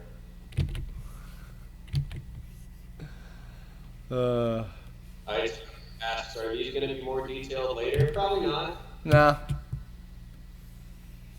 The enemies aren't really a super big deal. I'm also not going for a super detailed style to begin with, because if I was, then the game would never get fucking done. Yeah. So we want to work fast, work cheap, and I think there's an added benefit of kind of staying true to the aesthetic of the show. So. Yeah, I mean, not that that's like a deal breaker necessarily, but you know, it certainly helps just keep things easy, you know.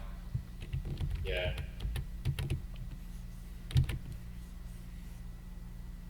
What are the names of the 5 areas? There's the Shroom Kingdom. There's the Crystal Kingdom. There's the Ocean Kingdom, and then New York City. Yeah, that's it. Those are the official names. Is what I would say if that was true, which it's not. The Adonis Woods, Morganite Valley, Telluria City, and Orange Island. Are the monsters and enemies optional? Well, if you don't want to fight them, you can avoid them. Yes. Yes. Some of them are not avoidable depending on the circumstance, but for the most part, you actually can bypass them if you're a tricky. What I meant when I said they're not exactly a big deal is that the main enemy of the game is going to be other players, and I'm not helping animate because I can't animate for shit. That's why I'm not helping animate. You could if you tried. With my support and my belief in you, because that's what I do is believe in you. Well, I'm going to be going to college to study animation, so maybe someday.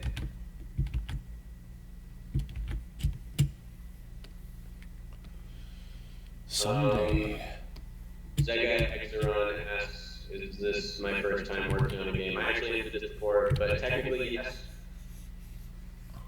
It is, just because this game is successful and the one that I was working on wasn't. So, yeah, technically, yes, this is my first time working on a game. Very thrilled to be here. Mm-hmm. Yeah, Zach and I have known each other for a good number of years, I think. And how long? Actually, when did we first meet? How long ago was that? Yeah. Long time ago. At least 3 years. Probably longer than that, I think. That's why I said at least. Yeah. But I've been wanting at least a month. Yes, at least. No, I've been wanting to work with Zach for a long time, and this was a good opportunity because he's been very familiar with the show and very closely knit to the show for a long time. Excuse me. So including him on the team was a real treat. Oh, I appreciate that. Yes, you do. You do appreciate that. Now get back to swabbing the poop deck. Okay. Okay.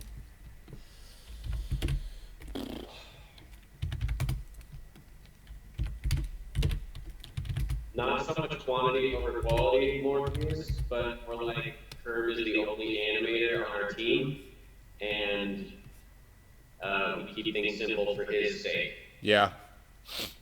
We're a small team making, I don't want to say huge, but in terms of scale, in relativity to the size of our team, it's a pretty big project. Yeah. So we need to keep things simple, considering each department is only run by one person. Yeah, more or less.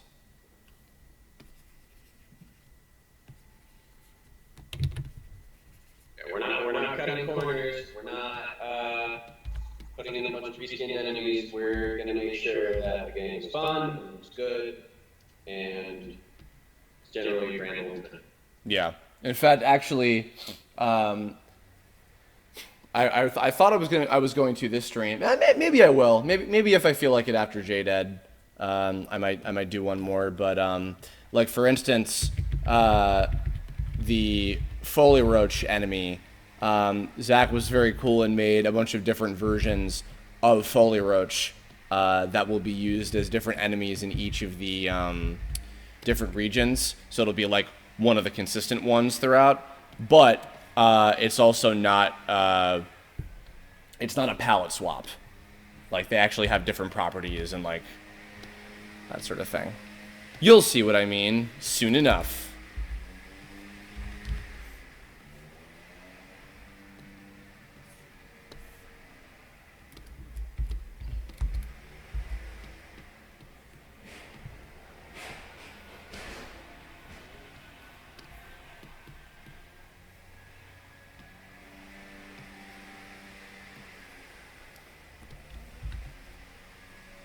Is he laughing right now? What's he doing? He's getting damaged.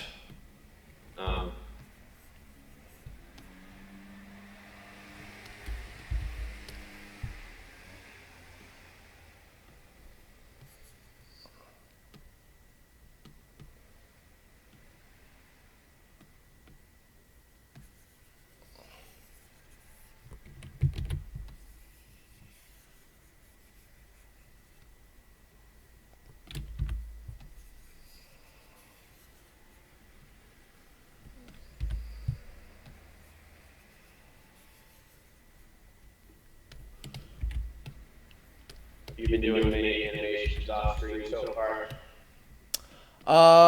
Yes. I have been animating the spoilery, more important characters off stream. In fact, Zach can attest that I just did a really fun one that I was quite enjoying yesterday.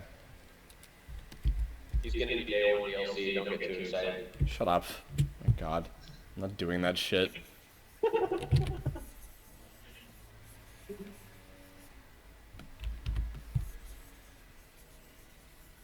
Yeah, like I said, Kurt's a fucking machine, and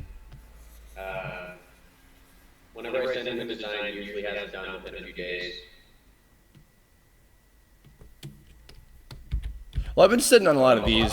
I've actually been sitting on a lot of the, because these are enemies that will be appearing during the second chapter of the game. But I've actually been kind of sitting on these for a little while, and I'm only just now kind of getting to them. So.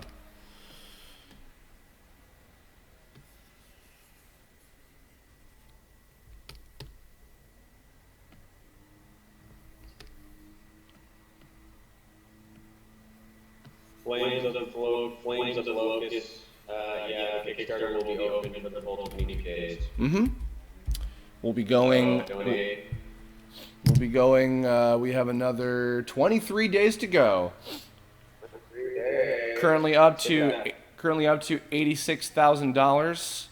All thanks to you guys, which we so very much appreciate. And we're up to 988 backers. Sick. Yeah. Yes. Fucking awesome. Yeah, I guess you could call them the Alolan forms. Oh yeah, a little bit. Yeah, the roach enemy has different variants because it had to adapt to its living conditions, so we've got some silly designs there. Yeah. Some fun stuff. Some enemies will have variants, but we will never do pellet swaps ever. They're Nope. always going to have something brand new to them. Yep.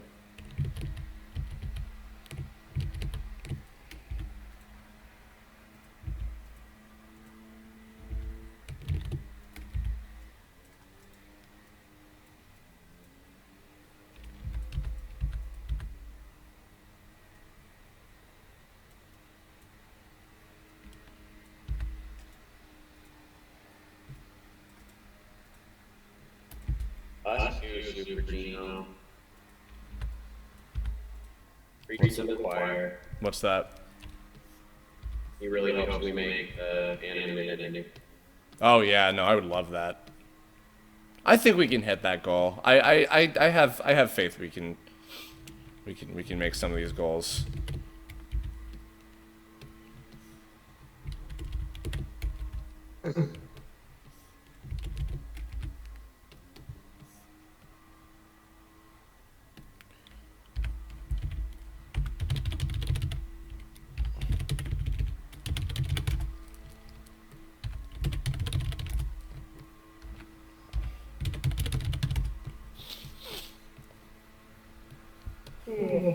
Chance for game explain cameos? Maybe. I think actually Derek said he might, if he has time, he might play the demo on Game Explain. So we shall see.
Linkar Ross asks, how many frames per second is this guy working on? How many what? Frames per second is this guy running at? Oh, all the character animation has been done at 24 frames per second. It's the general speed that I tend to animate at.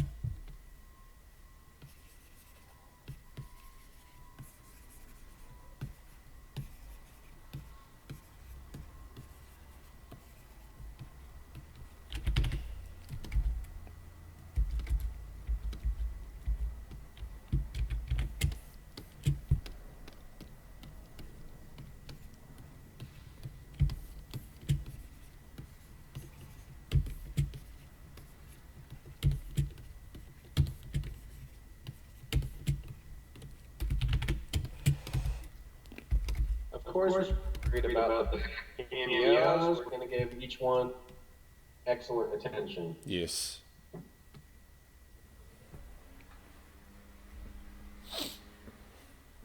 Oh, you know what? Ha ha ha ha ha ha.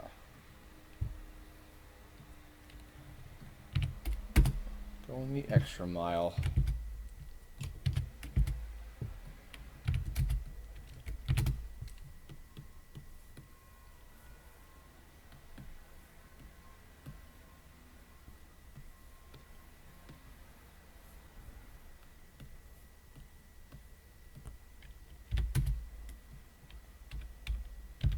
There we go.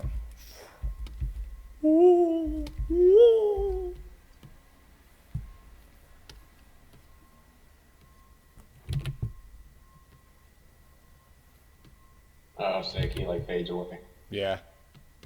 That's cool. Yeah, dog. Spooky, scary skeleton thing. He's really fucking creepy.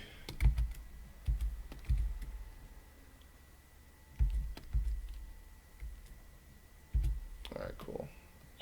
Everyone's getting equal attention. We're not giving more attention to higher donors. Everyone gets their character represented. Yep. The only difference is that the $500 tier ones, I will be having some direct communication with.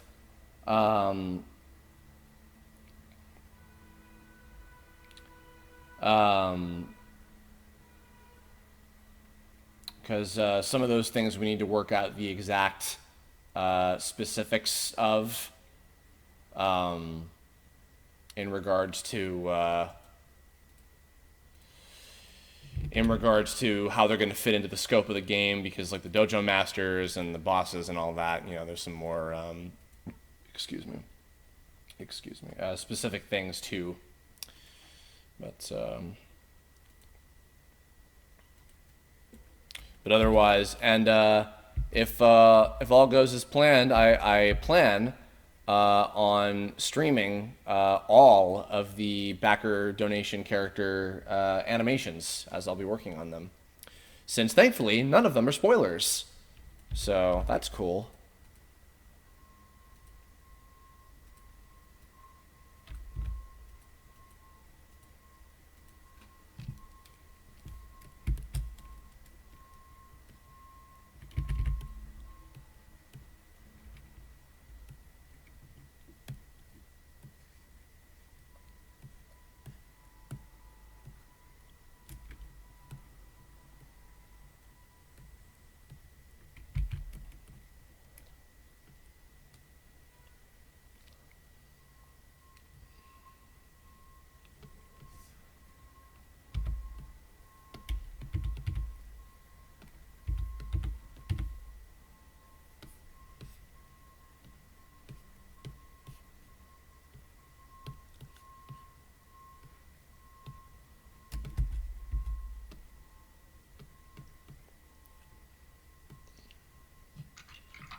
Kaiser Dread asks, why did you change Ruby rules to a girl? So I wanted to have, two girl net kings and two guy net kings as far as the 4 rulers of the different regions. And so when I was thinking about which of them that I could change to be a girl, since I wanted to go in different directions with a lot of these characters and stuff, I thought that Ruby rules would be a good choice. So, in fact, actually, Zach has designed Queen Ruler Ruby, which is the new version of this character, and she's pretty fucking cool. So I look forward to seeing that.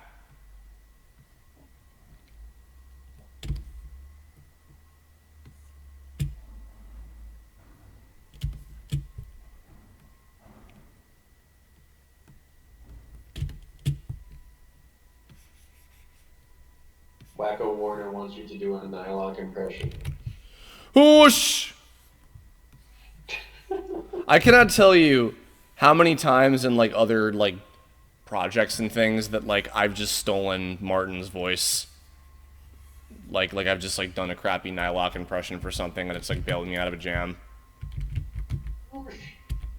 Whoosh! Nah! Tally ho! But nobody does it like he does. Nobody. Nobody.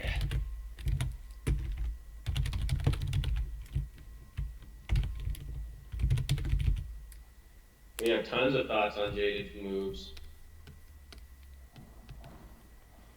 Like how they're fucking cool. What are we doing right now? What's his animal alignment gonna be? I think he's a crystal type. Yeah, he looks like a crystal type. Yeah. I mean, he's made of crystals, so I would think so.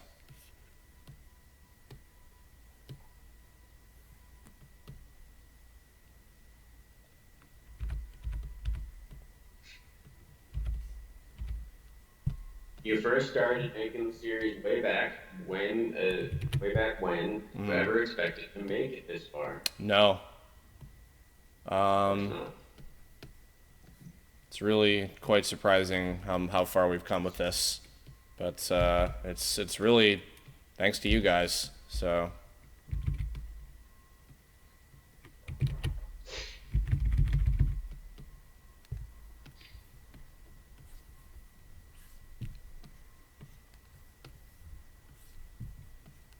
And you know, when I say you guys, I do also mean you, Zach. Oh, well.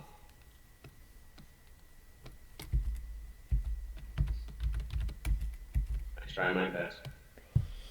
I'll do my best. Andros won't have his way with me. Good luck.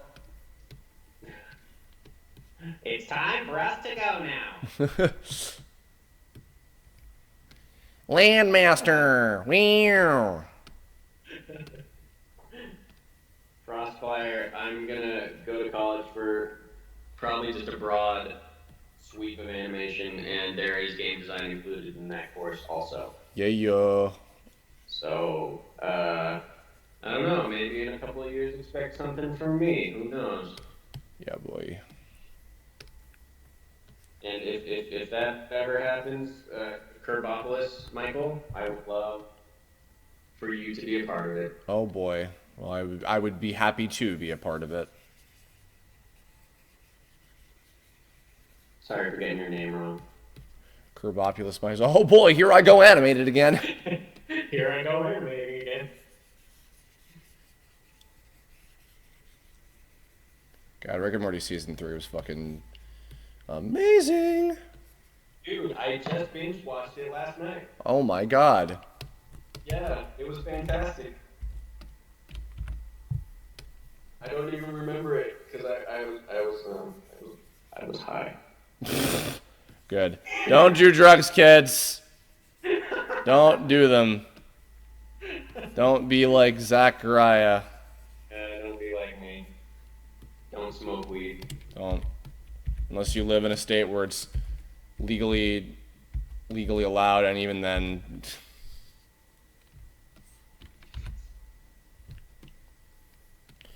But I think my favorite episode was probably the Vindicators one. Funnily enough, I think that is Dan Harmon's least favorite episode of the season. That's weird. Yeah. I might be wrong on that. I might be wrong about that, though. I'd have to double check that.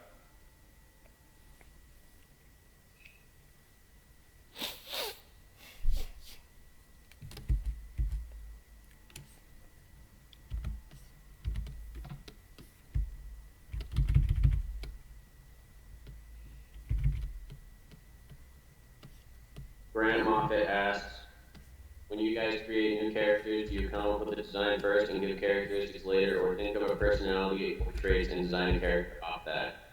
For the most part, we design the character based off of their moves.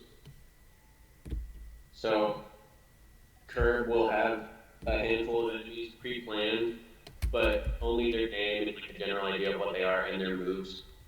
And then I design the enemies based on their moves so that they can accommodate for every move. Yeah. I fucked up with Jade. I gave him a sword, and he doesn't have a sword / move. That's okay. So, well, yeah. So sometimes it doesn't work out, but the Heptau Pit, the heavy mole tank, was originally going to be kind of like a snake. It was going to be like a segmented mechanical snake with a drill at the end. But then, you know, going over to the move dock, obviously that wouldn't work because it doesn't accommodate for the moves the character has. So you just have to change the design to make the move work. But I don't let nothing go to waste. He really doesn't. Nope. In fact, often I will insist, like, no, it's okay. We can still use it.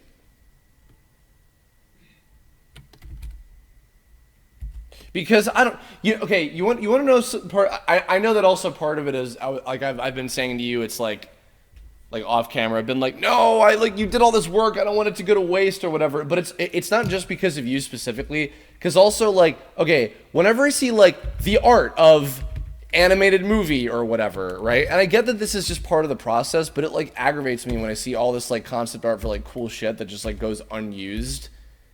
And I'm like, you could have done this with it or whatever, done something with it. Or and I'm when I say that, I'm not talking we had to cut this because it wasn't fitting with the flow of the movie or whatever. That kind of stuff I understand, that has to be cut because, for the sake of the story. I'm talking when they'll do entire passes of here's what the characters will look like or whatever. And especially if it's a CG movie and it's clearly wow, here's this really stylistic 2D concept art that is clearly not going to translate into 3D at all. So I don't know why you bothered with this because okay, you know what? No, fuck it. I'll be specific. The How to Train Your Dragon book has all this really cool art of the kids in it, and it looks amazing. And granted, to be fair, they did actually use a lot of that concept art in the credits, so that's more than I can give credit to other movies that do this. But then after pages and pages of here's different versions of all the kids, and then finally there was the really clean looking normal style that eventually became the designs of them in the movie. And I'm just why don't you just do that first? You know that that's what you want to do, because that's the kind of generally accepted style of CG animated movies. I don't know. Whatever, I'm just bitching. I have a art book from Mass Effect. It's just the general design works. And it's the same thing. You look at the character designs in Mass Effect, and then you compare them with the concept art for the characters in the art book. And there's just so much shit that not only was it just not used, but it just was disposed of entirely. Yeah. And as a concept artist, it doesn't really matter in the long run because you're getting paid either way. And having an idea that you're fond of in the game is kind of less important than having a design that sort of fits into the universe as a whole. Sure.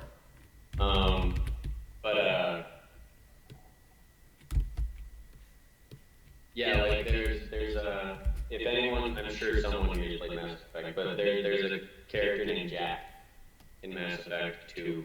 Who is played by Courtney Taylor, the voice of KO from OK KO. No shit, really? Yeah, Jack. Yeah, that's Courtney Taylor. Yeah, she's awesome. That's fucking awesome. But yeah, Jack. In the game, she's got like a buzzed head and she's covered in tattoos and stuff like that. And then there are like 20 different designs they did for her that you can find in the art book, and all of the designs are better than the one they used in the game. And you know, it's just crazy. Like someone spent an entire day on those designs for the game director to be like, let's do something else. Yeah. Well, and again, that's the other thing too, is like whenever, you know, I'll try to be very specific, like to you, because I just don't like to waste people's time. Yeah, and well, so with everything, I try to just give as much information as possible so that like you're not just guessing what I want, you know? Yeah. But even then, like, but even then, like, if it's like not like exactly what I'm thinking, like, you know, the first time, then I do still feel bad when it's like, oh man, like, I don't want this to go to waste or whatever, you know. Yeah. This fucking guy. I send him character designs, and sometimes they just won't work because we focus on one area at a time. So we got all the forest area enemies done, and now we're working on the second level. But I fucked up so many designs for the second level that we're starting to fill out the rosters of the third and fourth levels. Yeah. Just because Herb doesn't want to waste anything. He'll say Yeah. design might not work, but he always finds a place for it. So it's Yeah. bad. No, I mean, because I like all the stuff that you do is good. So I'm like, why would I waste this when it's like, hey, we could repurpose this thing and make it into like a robot, and then it'll be an enemy for the city region. Perfect. Hooray! Everybody wins. Yeah. Yeah, it's fun. It's generally a good time. And even if the enemy design just straight up doesn't work in any area, I always save my ideas. Yes, Just in case. that's true. Yeah.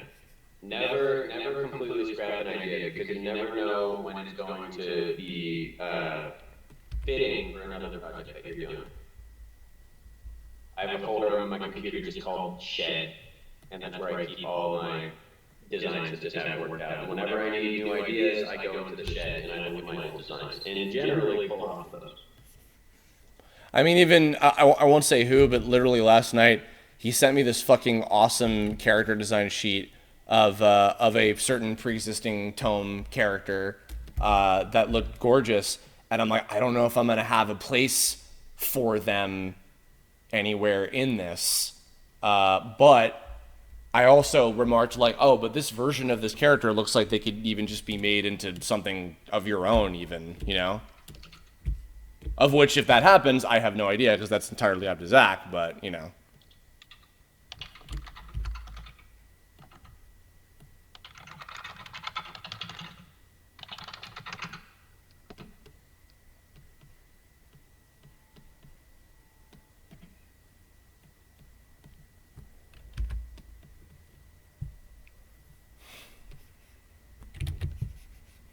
That would be cool to use that though. Yeah, I'm always saying shit.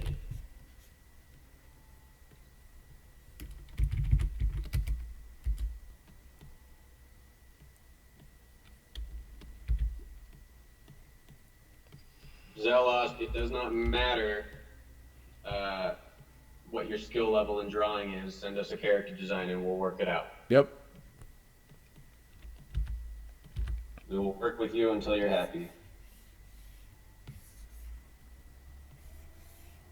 Well, don't send it yet, because we're not collecting the information yet. But I mean, when the time comes, which again, those of you who have been wondering, we will be sending out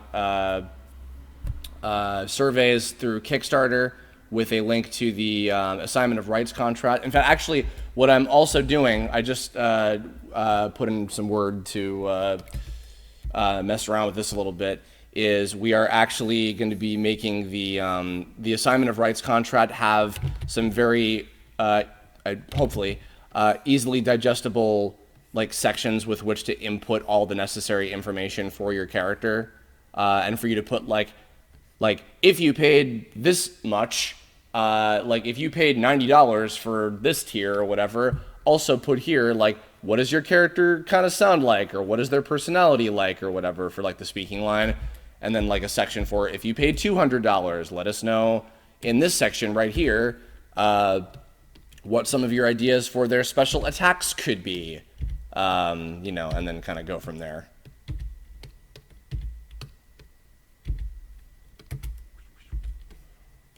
Spinny, spinny, spinny, spinny. I love that. Yes. Yeah, and like the laughing while he does it, that's great. Reminds me of that one enemy from the ghost level, the ghost train level in Donkey Kong Country 2. I think it's like Cackle or something. The skeleton ghost Kremling enemy, and he goes. The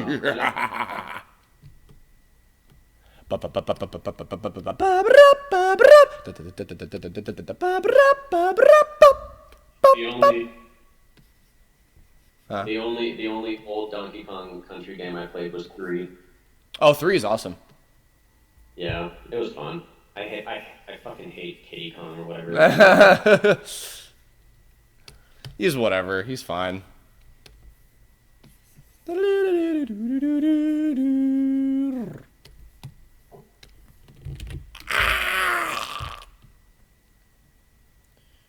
Zega Exeron.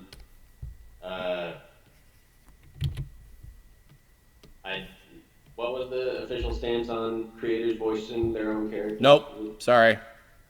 No, sorry. Sorry.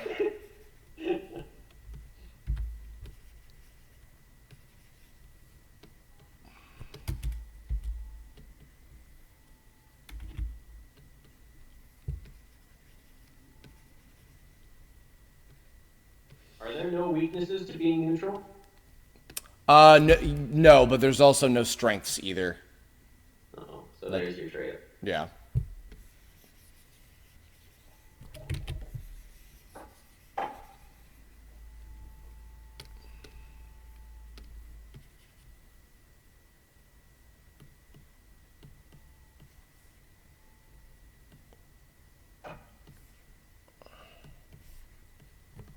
Waggity smackity doo, Arts Wizard.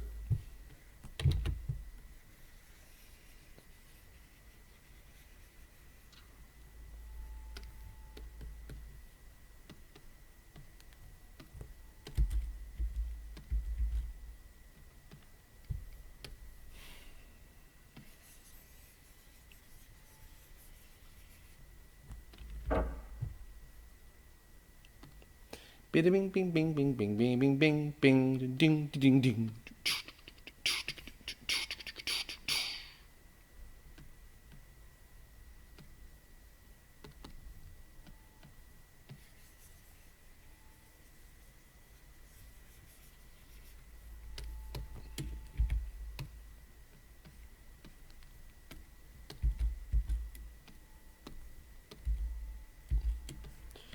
What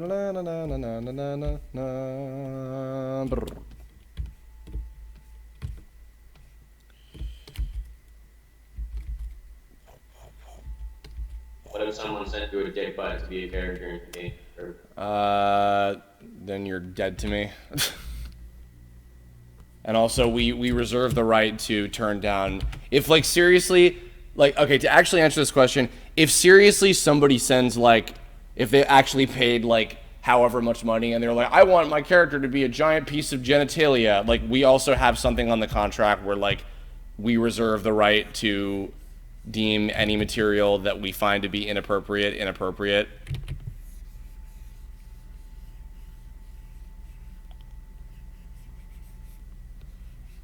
But we'll work with you to make a real character.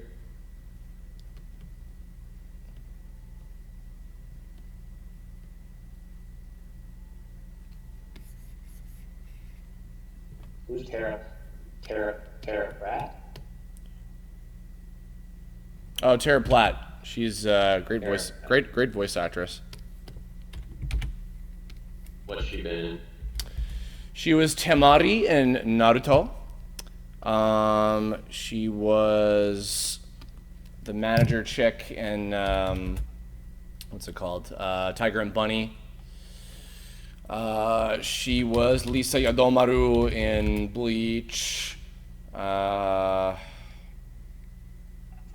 She was Trombone in Marvel vs. Capcom 3. She was Merida in Gundam Unicorn. She's Usagi's mom and Kaolinite in the new dub of Sailor Moon, which is awesome. I was just watching some of that earlier today, and I heard her in an episode. She's awesome. And lots of other stuff. She's in like Saints Row and Neptunia and Tekken and a bunch of other shit. She's very nice. I worked with her and Yuri even before Yuri was Ruby Rules. I worked with them on their what's it called? Their Shelf Life series, which was a lot of fun.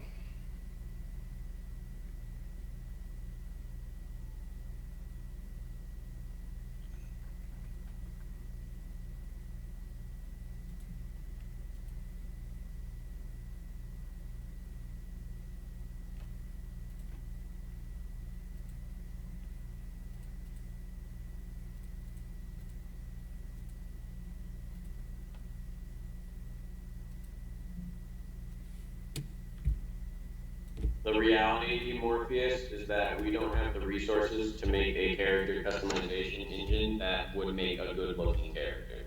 Yeah, it just wouldn't be satisfying, honestly. Like it's just and again also it's not like where I want to place the value of the design into. Like that's not the most important thing about the game to me, is having like, you know, like a Xenoverse levels of customization or whatever, you know. Yeah. And I do understand why that is also like disappointing for some people, because I know that like the way that the game like the web series has always been set up is it's like you can make whatever character you want. But that's also part of the reason why we had this whole thing with with the characters, with the donation incentives as well, is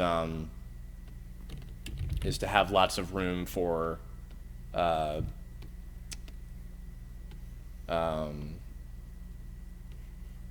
you know, like having your actual character just flat out be in the game. Yeah.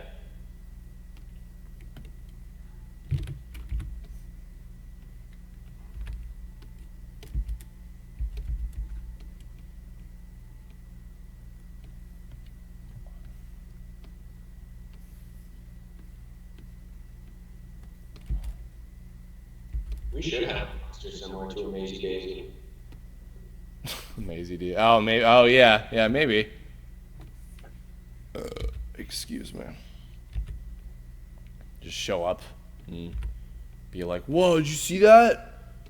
Yeah, it doesn't have to be like a flower, but yeah, we could do something like that. Maybe it will be a flower. Well, fucking fine, dude. Don't take it. So hard to work with, you know? Oh my god. Dude, don't report me.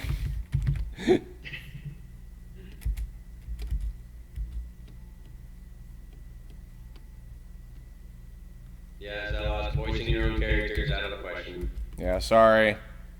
Way too difficult to coordinate.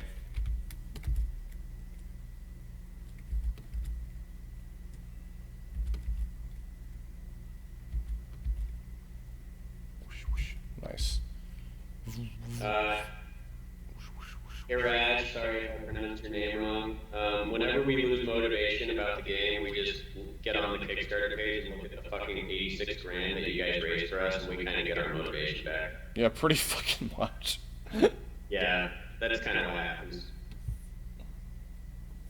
And we love you all for it very much.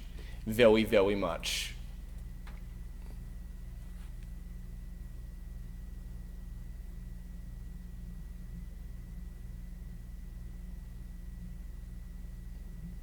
My thoughts on the Captain Planet episode of OKKO is it is one of my favorites, and Jesus fucking Christ, I can't get the Captain Planet like summoning theme out of my head. The dun dun dun ba ba ba ba ba ba ba ba.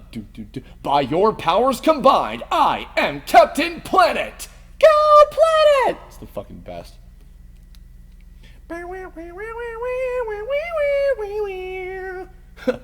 Now let's whip up a solution to stop this pollution.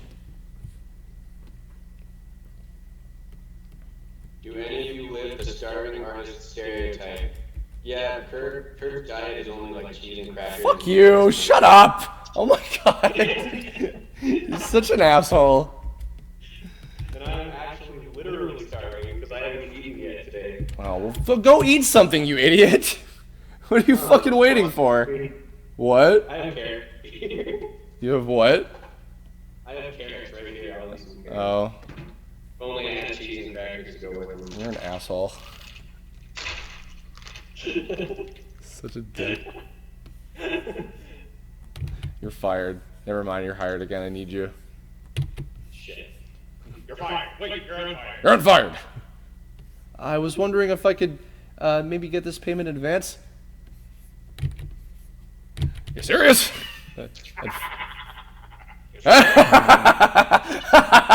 You serious? Oh god, what the fuck is that guy's name? The character is J. Jonah Jameson. J.K. Simmons is the actor. J.K. Simmons is Yeah. fucking brilliant. So good. I miss Sam Raimi's Spider-Man so much. Daddy, can I have some lychee juice too? No. Fucking Tenzin, I think, might have been my favorite character in Legend of Korra. He's so fucking good. Josh Krellin, what are we planning on doing after the game is complete? We're gonna launch the game. We're gonna be watching fan feedback, and then we're gonna look down at our hands and find that they're slowly fading out of existence Yes. as our purpose is complete. Yes. That's So if there are bugs and you don't hear back from us, that's why. yeah.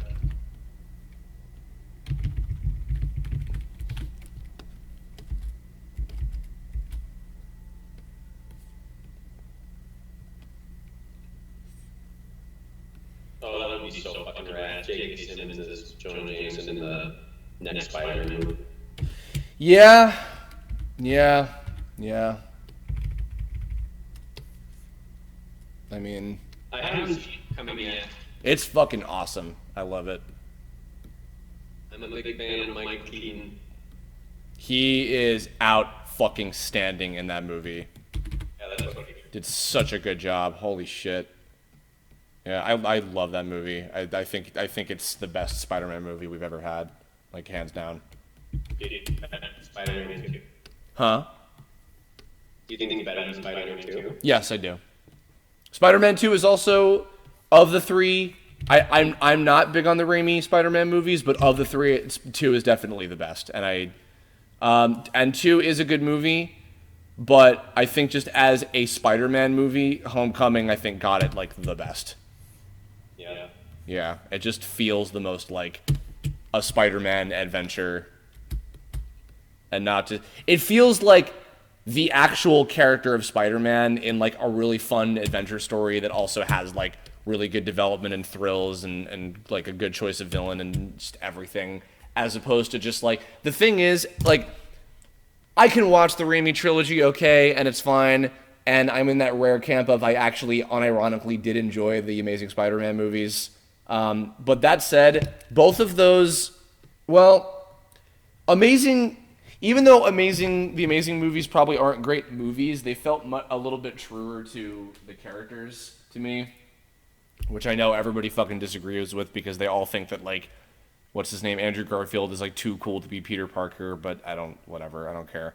But that said, I feel that Homecoming like just found just the right balance of like, this is a good movie that also like really captured the spirit of all the characters like perfectly and is like super fucking entertaining and great, and I love it. Yeah. So, That's generally what I hear. yeah. I want to see it. I'm kind of off the Marvel train. But Yeah, I know. What? I know, but also honestly, this one is very different. No, that's what I'm always down for Spider-Man. Just because he's always like the underdog. Yeah.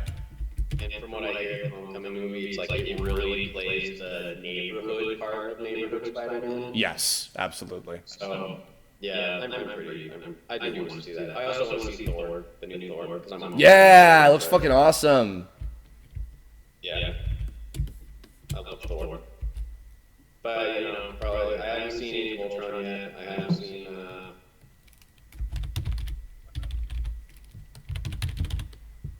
Other one that came out recently? No. I don't even remember. Guardians. Yeah, I haven't seen Guardians. I thought you said you did see it and you didn't like it. Which one? Guardians 2? Oh. I could have sworn. Yeah, I remember we talked about it and you said you didn't like it very much. That's right. And then I was like, fuck you forever, we're not friends anymore. Oh, it was Ant-Man. I didn't see Ant-Man. Oh, yeah, Ant-Man's pretty good. If I were to watch it, I'd probably only watch the first half because that's the half that Ed Wright did. Oh, no, it's a good movie overall. I enjoyed it. Okay. Deadpool was fucking awesome. Deadpool was cool. Yeah. I love Deadpool. I know. So does the rest of the world. I meant the movie. I don't care about him as a character. No, I know, but like but Deadpool is just like he's just that character now. That like he's transcended everything. Yeah.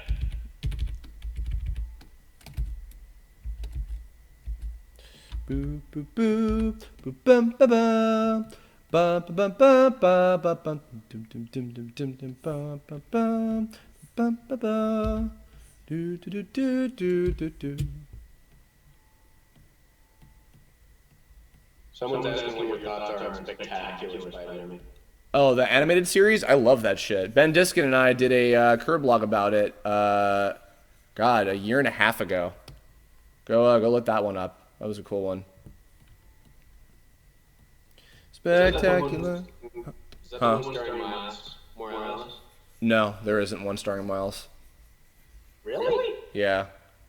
Ultimate Spider-Man has him in it, but it's not starring him. Oh. Well, that's a shame. Yeah, it is. I heard a lot of buzz about like the video game starring Miles. Is there a video game starring Miles? Dude, I don't know if there's been any aside from. Huh? The one made by Naughty Dog. That's not. No, the one that E3's been. That's not Miles. That's Peter. Is it? Yeah. Oh, I saw people freaking out that it was Miles. I mean, maybe he's in it, but all the demo stuff they've been showing up, but it's Peter. Yeah. Oh, okay. Advice for people who want to start voiceover training. Learn to act. Take classes. Take acting classes. Yeah, learn to act. Voice actors are just actors that do voices. You gotta know how to act to be a good voice actor. Excuse me. Read literally everything on iwanttobeavoiceactor.com and also like really ask yourself if like that's what you want to do. It's a good litmus test.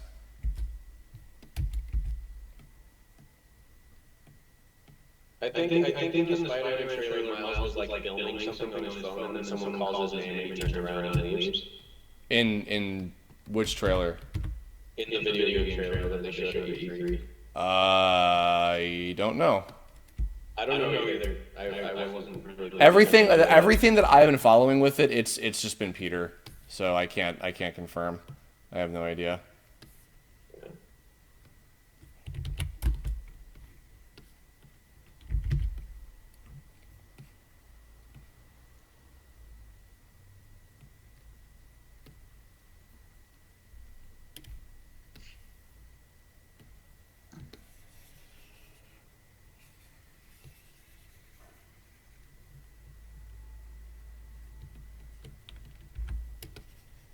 That's Jada on his way to steal your girl.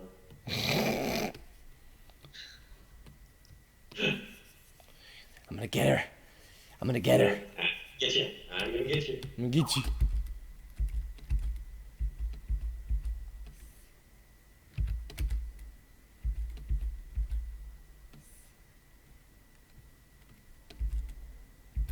There we go.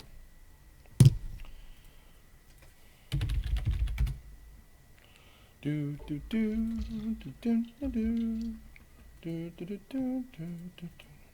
Bum, bum, do, do, do, do, do, do, do, do, do, do.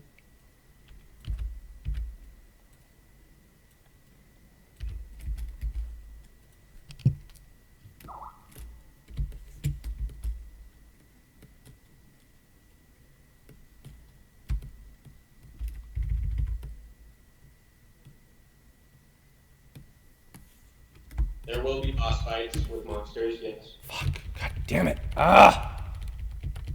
Should I not have said that? No, no, no, no, no. No, no, no, no. Jesus. No, I was. No, I was not really. Oh my god. No, sorry. No, I was. I do this fucking thing where, like, okay, I moved all the pieces of the thing. Shit, that wasn't the right fucking frame. Damn it, now I gotta undo it and redo it all again. Fuck my ass. Yeah. Don't fuck my ass, though. When you accidentally merge the line art layer with the sketch layer, and then you find out about it 2 hours later.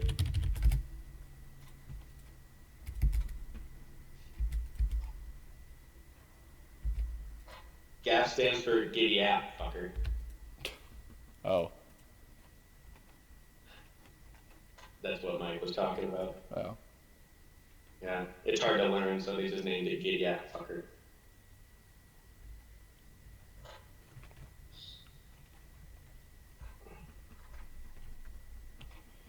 Kurt, can you sing the tone theme? I bet the past where I'm hiding. Da da da da da da da da da da. Zach Frost is really cool. That's how it goes, right? Oh my god. Oh. Beautiful. Oh. Oh. Oh. Oh. Oh. I'm looking into your eye holes. Eye holes. Look at my eye holes. Oh my god. You have 8 eye holes. I missed the lack of, I think Morty's Mind Blowers wasn't as good as Interdimensional Cable. Oh. I did like what they were doing with that episode, though. I did too. I just wanted an Interdimensional Cable. Well, you know what they say. You can't always get what you want. Life is not a box of chocolate. That's how it goes, right? Yeah.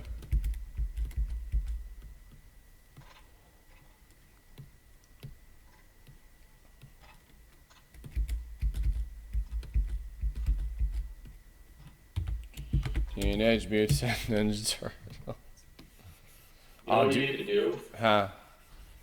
You could have 5 of these spawn in an encounter, and one that's dressed like a cheerleader, and make them do the wave. Totally. I'll just go ahead and do that. Yeah, get it done. Just fucking get it done, bro. What's the big problem? Just get it done. Yes, master.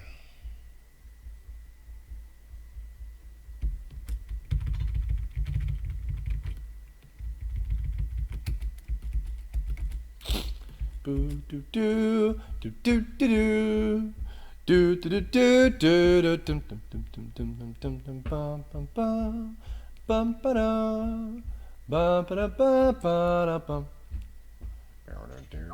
That sounds like Space Ace.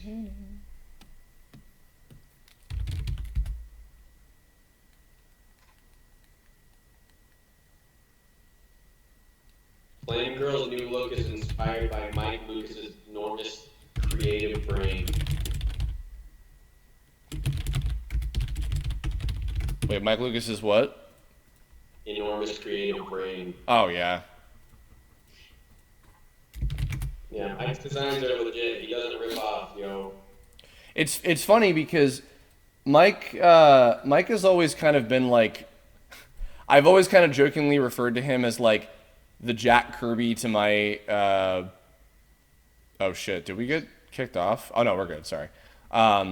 He's like the Jack Kirby to my Stan Lee, even though he's not dead, and I hope he doesn't die for a long time. But like when we were starting Tome, like way at the beginning, we kind of co-designed all the characters together, more or less. Like I don't remember like absolutely every single absolutely every single thing that of like who came up with what, you know.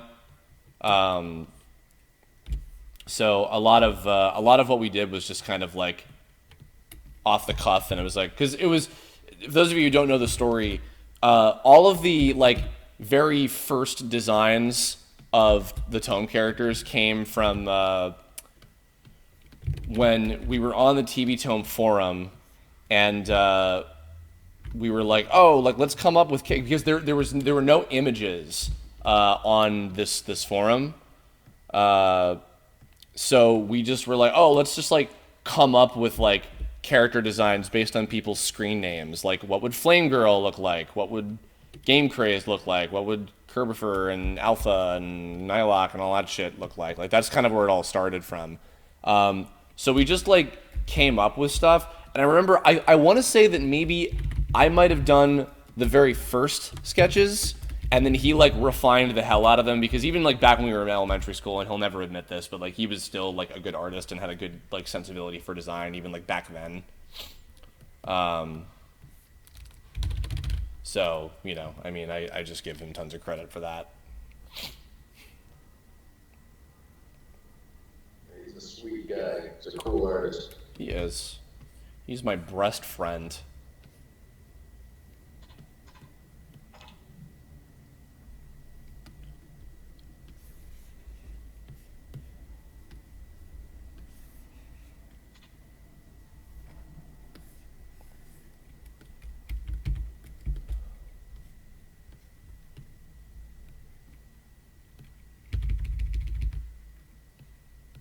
Zeloff says that if you play the Fails animation really fast, it looks like Jaded is butterfly swimming.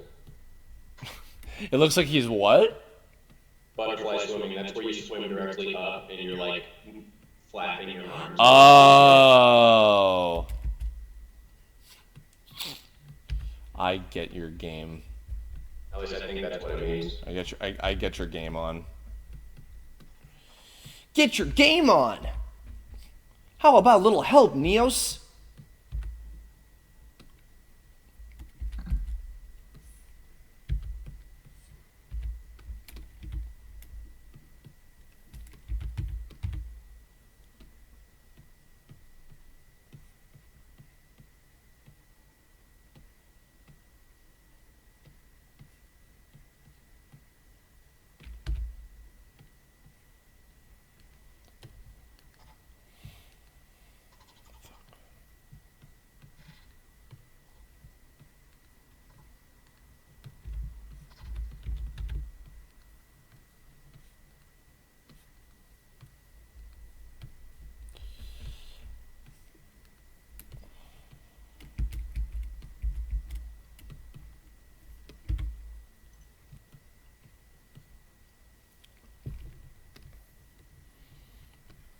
Have you played Cuphead?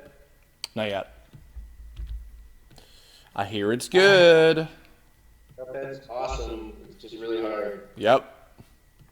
But it's not hard in the sense that, you know, if you... the barrier is knowledge-based, it's not skill-based. So if you know what the bosses are going to do, it's pretty easy to dodge everything. Okay. It's just about knowing what the bosses are going to do. It's not necessarily being good at the game. So if you know the game, you're automatically good at the game. So don't be scared to try it out. It's going to hit your ass, but don't be scared to try it out. I just haven't. I just don't have anything to play it. PC, bro. My PC's not strong enough to fucking play games well. I thought mine wasn't either, and I can play Cuphead just fine. Yeah. I have like a shitty $300 computer and I can run Cuphead flawlessly. Well, good for fucking you. And how was it? So freaking get it. I don't know. I'll get it eventually. I'll get it when I get a PS4. Cuphead is not contra hard. Seriously, all you gotta do is just know what bosses are gonna do and you can kill them without getting hit once. It's brick balling the game. You die until you just get it. That's what the game is. Alright. How's development on the Switch coming along? Good question. It's not. Yeah. Sorry. I mean, we would love to do that at some point, but there's no fucking confirmation of it yet. Sorry. Is there a fact that you can link?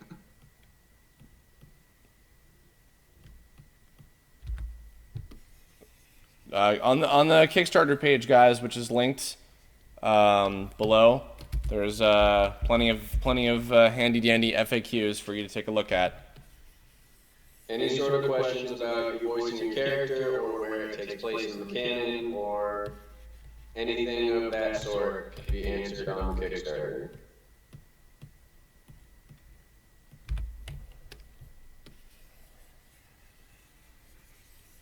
Oh, I'm fucking hyped for Odyssey. Yeah, dude. I got my Switch bundle ordered with my own money. Before anybody fucking thinks I spent any of the goddamn Kickstarter money, I'm just waiting for that comment. The second that no, seriously, because the second that I take a picture of the fucking or of anything, talk about Odyssey, and I finally got a Switch, I know somebody's be like, oh, I see where the Kickstarter money is going. Fuck you, preemptively. I bought it with my own goddamn money. Jesus. Anyway, sorry. Yeah, I'm excited for Odyssey.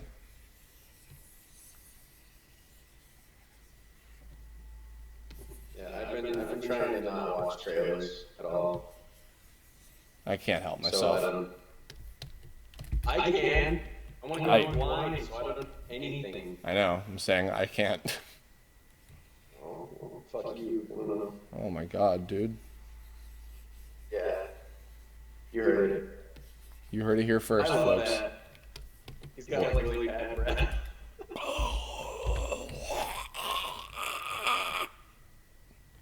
He's like, this is what last night's Wendy's tastes like. Extra salty. This is why I died. Don't eat fast food. Don't do it. I get fast food. This is my allegory for the only time I ever get fast food nowadays is if I feel like I've been like a piece of shit and I'm like I want to punish myself. I'm gonna eat fast food. But eating fast food is like being a piece of shit. I know. It's like the reverse of that. When I have fast food, I have been a piece of shit, and then I need to punish myself. Yeah, that's what I mean. Oh. Like if I feel like I've been a bad person or something that day, I'm like I need to eat fast food because that's what I deserve. No, I'm not even kidding. I'm not even fucking kidding.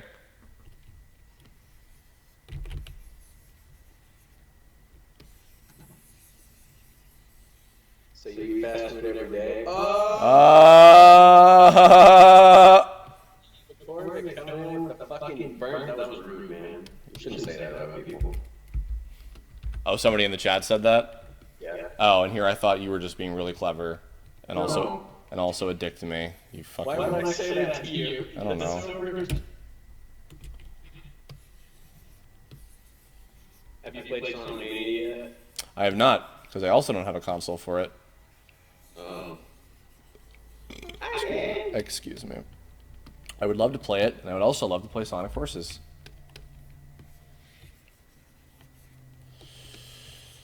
Together we can show the world what we can do. You are next to me and I'm next to you. Pushing on through until the battle's won. No one's ever gonna say a thing to us. Into each other we can put our trust. Standing united after the fight is done.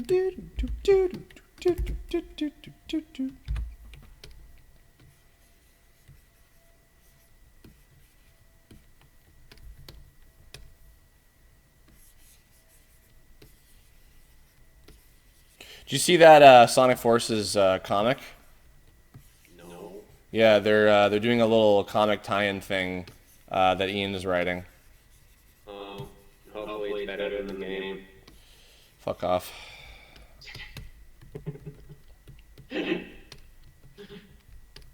I mean, you know, if Ian could make Sonic Unleashed good as a story, then they could do anything. Oh yeah, they were doing like an Unleashed arc for whatever reason. That was so strange though. I mean, like, I'm sure it was good. It was more of just like, why now? I don't know, but it was awesome. We were talking last. Oh, I'm sorry. Sorry. No, go ahead. No, go ahead. No, you. No, you. You. Fucking host. No, you. Go. Rock, paper, scissors, and shoot. You win. Go. Okay, 1, 2, 3. I got rock. What do you get? I got scissors. You win. You sound like you're making that. Yeah, I was. Just fucking go, you shitbag. I was just gonna say, I love Sonic Unleashed as a game, even with the freaking warehouse. That's because you're a communist. And its art direction was fantastic. Yeah. I think the artist's name is Giru. Giru did all the human character designs for that game. Mm-hmm. And you can tell. Do you know who that is, Giru? Did they do the Avatar comic? I think so, yeah. And they're doing like Gwenpool now. I think so. I think if that is the same person we're thinking of, then yes. Yeah. It's interesting. I don't dislike the human character designs in that, but I've actually heard a lot of people really rip on those. No, I know, they're great. What would you prefer? Would you prefer a freaking guy in top hat walking around? No. Well, I mean, I'm sure probably a lot of people would answer, I would prefer no humans in Sonic at all. Duh. Okay, then it's fucking boring. Uh-oh. Then you need Sonic Boom, where you just have a bunch of freaking dumbass animals. Dude, what about Cliff? Who? Cliff. Not cool, Sonic. I don't know. Sonic Boom made like a significant character out of the guy who works like drive-through or something. And he like tries to be Eggman's intern. I don't know. Oh, in the TV show? Yeah. Oh, yeah. Yeah. Fucking Dave the intern. Dave the intern.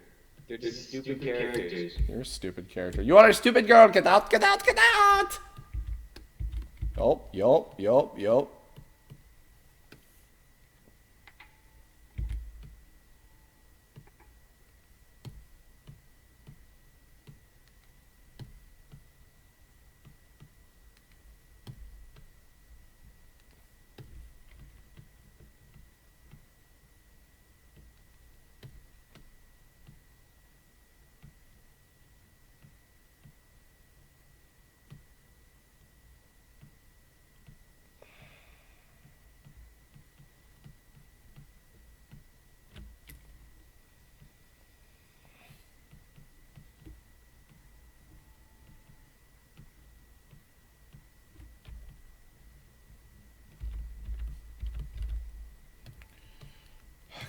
Almost done.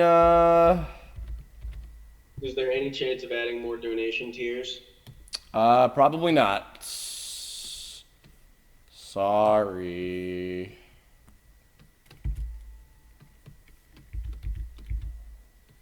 Why would he? Oh, I forgot. You're broken. I don't want to play with you anymore. Anymore. Fucking terrifying ass scene. There was kind of an early version of that was going to be in the first movie that they cut, but then when they did the video game, they actually had that beta scene as a level, and you fight like a giant Buzz Lightyear who can shoot lasers. Oh, that's cool. Yeah. We did it! Jay dead! Woo! Roxas Angel, I don't think we're playing. Yeah, we're definitely not planning physical copies. Yeah, that's like dream scenario of like if we really get like a lot of backing or something, but that's a whole nother to do that I would have to really research. Yeah, but I've said it in past streams, and I'll say it now. If you donate $500, I will get into Skype with you, and I will freaking verbally fillet your dick. Stop soliciting people for sex on my fucking stream. Okay. That has. I will tell you whatever you want me to tell you. I'll give you compliments.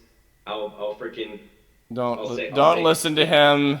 He's your skin doesn't even look that bad, he's drunk and or high and or idiotic. Don't listen to him. They animated your fucking Skeleghost. Are you happy? Are you fucking happy? Do you love me now, Daddy? Actually, yeah, that looks great. Yay. Just make sure that when he attacks, he's doing the warpy thing like Thunder Black Ganon. Such an idiot. Where he goes, boom, boom, boom, boom, boom, boom, boom, and then he attacks. Guys, we did fucking 3 enemies today. Isn't that fucking awesome? Dude. Motherfuck. All right, everybody. I think that's going to wrap it up. Let's take one more look at... where was the other one? Hold on. Let me bring it back. Bum, bum, bum, ba-dum, bum, bum, bum. Bum, bum, ba-dum, bum, bum. And I just can't get enough. And I just can't get enough. Excuse me. Take a look at our new friends. Should you play the Super Mario World music? Which one? No,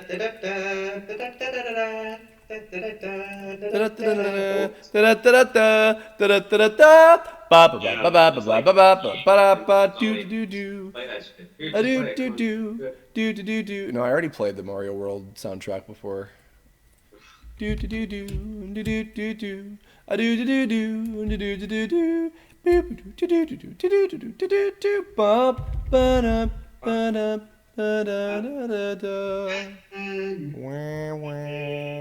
All right, everybody. Just real quick, one more quick refresher of stuff that's happening. This Saturday at 12 will be the release of the Nintendo Part 5 Did You Know voice acting episode. Also, keep an eye out for hearing my voice on a Did You Know gaming episode that I just recorded for last night. That'll be coming out probably within the month. Very soon, the fun folks from Team 4-Star Gaming are going to be playing the demo on their gaming channel, which is youtube.com/TFS2Sans. And I believe next week, and I'll have some more info about this, but I will be appearing on GT Live, which is, what is that channel? It's youtube.com/MatthewPatrick13. Just search Game Theory, you'll find the channel.